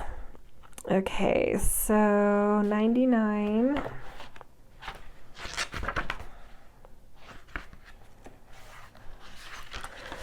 Goddess of destruction, disillusion, and ecstasy. You draw upon Kali when you are in a time of radical rebirth. I love it. She is fierce, erratic, untamed. The part of you that you're afraid to give full control because you don't know where it will take you. I feel like that's what I was saying. You've done this. You gave full control to your heart, but it took a lot of devotion for you to do so because it was... You didn't know where it was going to take you, and it took you on a very radical path, right? She will destroy all disillusion and bring you face to face with your darkest shadows. And those are some of the obstacles she put you right in the path of, were meant to help you do shadow work, help you to see aspects of yourself that were active and you were not aware of. That you are unconscious of aspects of your personality. We all are. But your heart wanted you to become more whole. And so she wanted you to really walk into your shadows and see them. Okay. To bring you face to face with your darkest shadows, not to cause anguish, but rather from a deep place of love. Yep, exactly. She demolished the ego that creates the boundary between you and your highest self. It'll be interesting to get the Ajna message because that is higher self. She is the ecstasy experienced in an orgasm, meditation, bold self-expression, or pushing a child out of a womb. Kali comes to you in a time of deep liberation, stepping into the truest form of you. Trust the process and allow yourself to release all limitations so you can become one with the bliss that you are. Wow. So you've really been through the fire. You've really cultivated and developed, as we saw through the solar plexus, some kind of mastery. But in order to do so, you really had to walk through some shadows and disillusionment, really shadow your ego, really come into your radical, wild power. And this is allowing that shattering of illusions, that shattering of ego, that real deep connection to your deepest heart center, and having developed some deep mastery means that whatever this inspiration that is coming through, that spark, the new inspiration that's coming through for you that's so important to be aware of right now, is one that is completely going to shatter your sense of limitation that you've maybe had to have gone through to get to where you are now.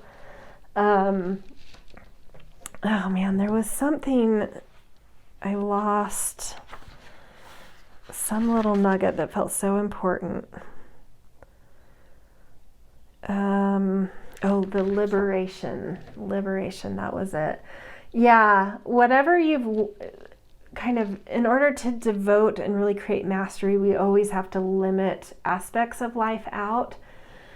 But in limiting other things, we break the limit of where we thought we could get in the thing we're focusing on.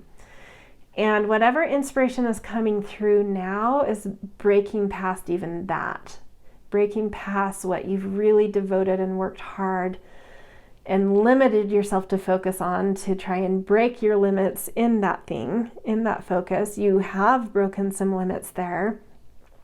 But this inspiration is going to shatter all of that and completely put you into a whole new realm of seeing where you once thought there was it's like breaking that glass ceiling. You once thought there was a limit, and I think you broke through some kind of limit, but then you reached some kind of ceiling, and now you're seeing that ceiling is glass itself and can be broken through. And this inspiration is shattering any limitation on this mastery that you've already kind of shattered some limitations around, and paradoxically limited aspects of your life in order to really focus here. But yeah, all the limits are being broken, and I think things are going to flow and feel inspired and easy, so you no longer have to limit things out in order to focus, but you still are able to break the limits you've already broken and be less limited in life. And it's just like everything feels more free, more secure, more confident, more free. Yeah, I love it. Okay, let's get your tarot card for the heart chakra. Ace of Wands. Look at these wands, 2 in a row. Ace of Swords and now Ace of Wands. Yes, power, creative power in your heart is igniting. Whatever inspiration comes through, it's like your heart knows exactly what to do with this, and you've already trusted it in a radical way. Now it's easy to trust, and it's just like whatever is coming through is going to be so strong for you. I am excited. That's so beautiful. Okay, let's move to the Vishuddha chakra, 5th chakra. It's our throat chakra. It has more of a vibratory energy, so it's about really listening and speaking, or we can also express in other ways than speaking, but that's like a really direct way to express ourselves is speaking, and it has that direct vibrational, energy. And I think of like a bluebird day with this chakra. When you look at a sky that's cloudless and it's bright blue, it feels clear, it feels unobstructed. And these vibrations, when we're speaking with truth and love and compassion, can create those kinds of openings for us, can clear obstacles for us. And also when we're listening with love, when we're listening without an obstruction, we can sense paths moving towards us, openings moving towards us, and be aware, better aware when we're listening unobstructedly. So let's see what your Vishuddha chakra has to say, and I'm using the Spiral Oracle for this one. which is a little bit abstract. I don't know why I was called to this deck for the Vishuddha, but I was, and it's worked. I've liked it so far. So I'm just kind of abstractly interpreting these cards instead of bringing out the guidebook. The images are very rich. Ooh, look at the color matches here. Sacred geometry. I love this. This just feels like the vibrations are right. From everything we've already talked about, kind of building on top of that, it's like the vibrations are right. There is nothing obstructing the path to this inspiration. And it is also speaking to you. And there are very clear channels. So make sure to speak up, use your voice, use your expression. Things are very clear right now. So take advantage of those very clear, unobstructed openings out in the world. The throat is the kind of the thing that takes us out. The sacral can be a little bit more of this like personal creativity and expression, but the throat is that like putting it out in the world. And it is an open, wide open channel. The sacred geometry right now with the planets, whatever, in your own maybe progress chart or something is just like bright and alive and clear. And so like really put the vibes out. Really listen and really speak and really express, and just the channels are open for things to move from you to the world and from the world to you. So just take advantage of that is what I'm feeling here. And specifically when this inspiration comes through, there are no obstructions to putting it out and getting things back. And yeah. Okay. And then we have Svadhyaya. Probably pronounced that incorrectly. Let's see what this says.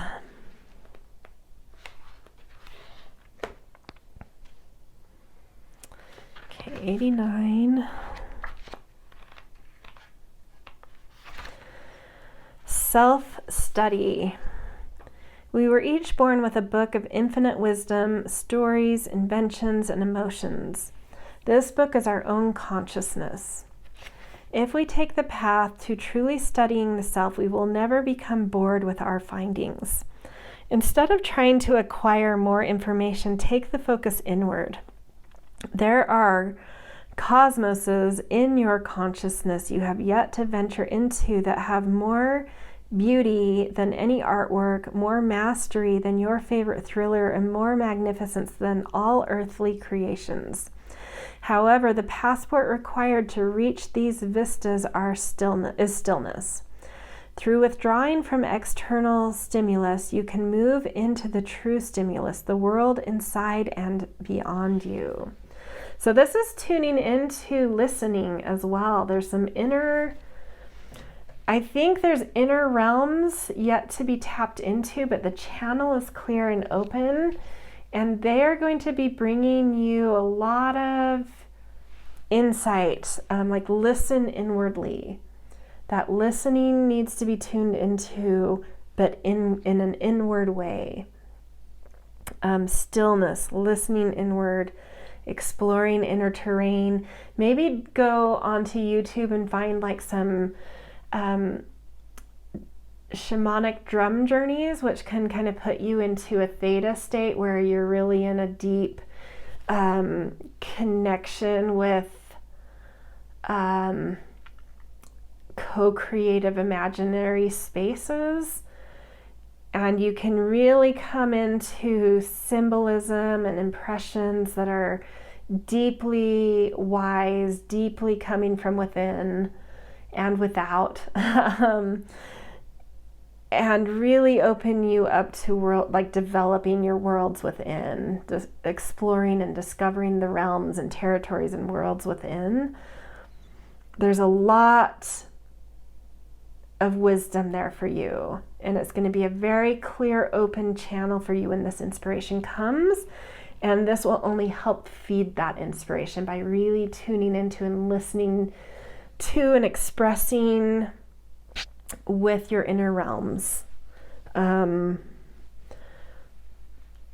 then tuning into that sacred geometry and also like putting it out into the world. What you connect with internally, it's like bringing your inner cosmos and expressing it out into the outer world makes that cosmos real somehow.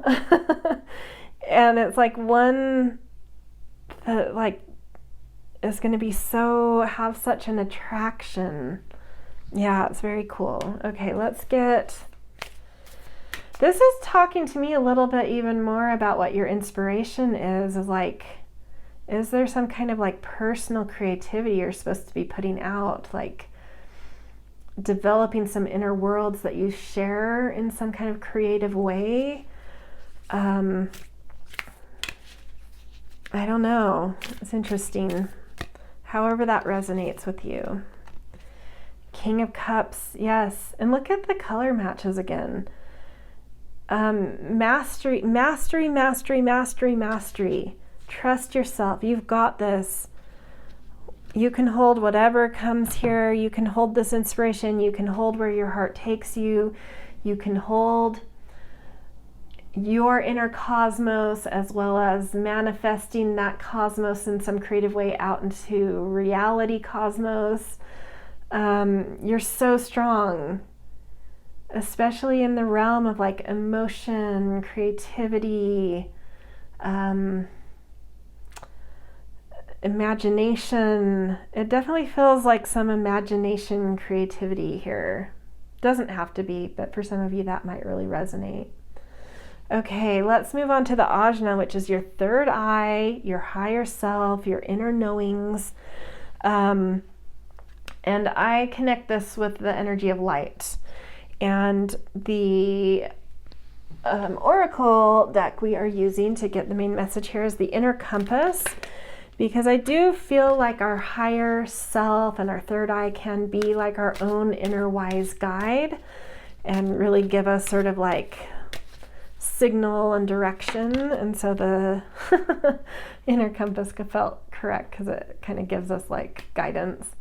And we've got party time. Yes, I feel like you are just really stepping into your authority and mastering something, and that's allowing you to kind of relax and just trust like you've done the hard work.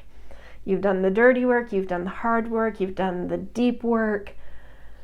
Now it's time to find that inspiration of what to do with it, and that's going to feel like a dance. That's going to feel fun. That's going to feel expressive. And it's going to like bring you into a time where there's more room for the rest of life to flourish and for things to be a little lighter and more fun and life to feel a little bit more pleasurable rather than walking through the fires, which is what I've seen a lot of to get to this point. And minimally, it's a time to celebrate this inspiration coming in, which is an indication, the quality of this inspiration and the fact that you got this inspiration is indicative of the work you have done. And so receiving whatever inspiration this is in itself should just be celebrated. Because it's also a reflection of everything you've done to get to that moment. Thomas is the Yogic Path card we've got here. So let's get info on that. 41. Density, dullness, and inertia. You are in a period of hibernation, which is sometimes needed to blossom into a butterfly. Your body is between lines of a poem, notes of a song, steps of a dance. Use this time to fully rejuvenate your system, allowing proper rest and food. Know when it is time to emerge from your cocoon and show the world the gifts you have been cultivating. what have we been talking about? Stillness is only balanced when followed by action. Yeah, you have, I think this is what you're coming from. The fires you've walked through, the devotion you've shown, the willingness to follow your heart that's really put you on a radical path, I think has taken it out of you. And so like at this moment of hearing this reading, you might resonate with that, but be like, I don't feel like I'm anywhere near getting that inspiration, or something like really coming together of like knowing exactly how to put everything I've cultivated around this mastery into like some coherent and cohesive, creative expression. I feel dull and exhausted. And this is saying, don't worry, you're going to snap out of that. The minute this inspiration comes, it's like you're going to feel like that butterfly that's just ready to pollinate. That's what this feels like. Hold on, I want to get back to that card for just a second.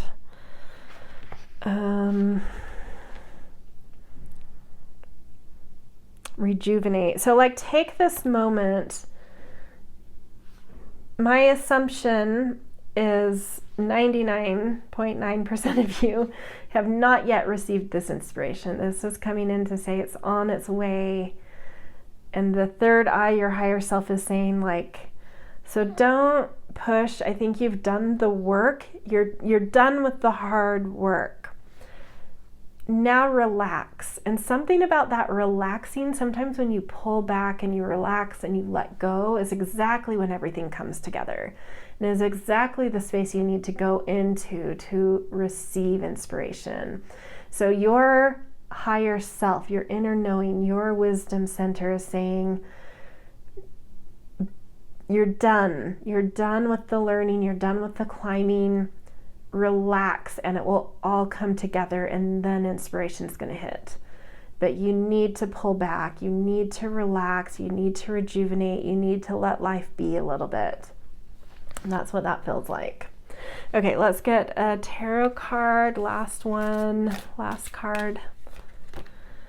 Perspective, and this is absolutely reflecting that it's time to surrender, to go into dream time, to gain different perspectives, to let everything marinate.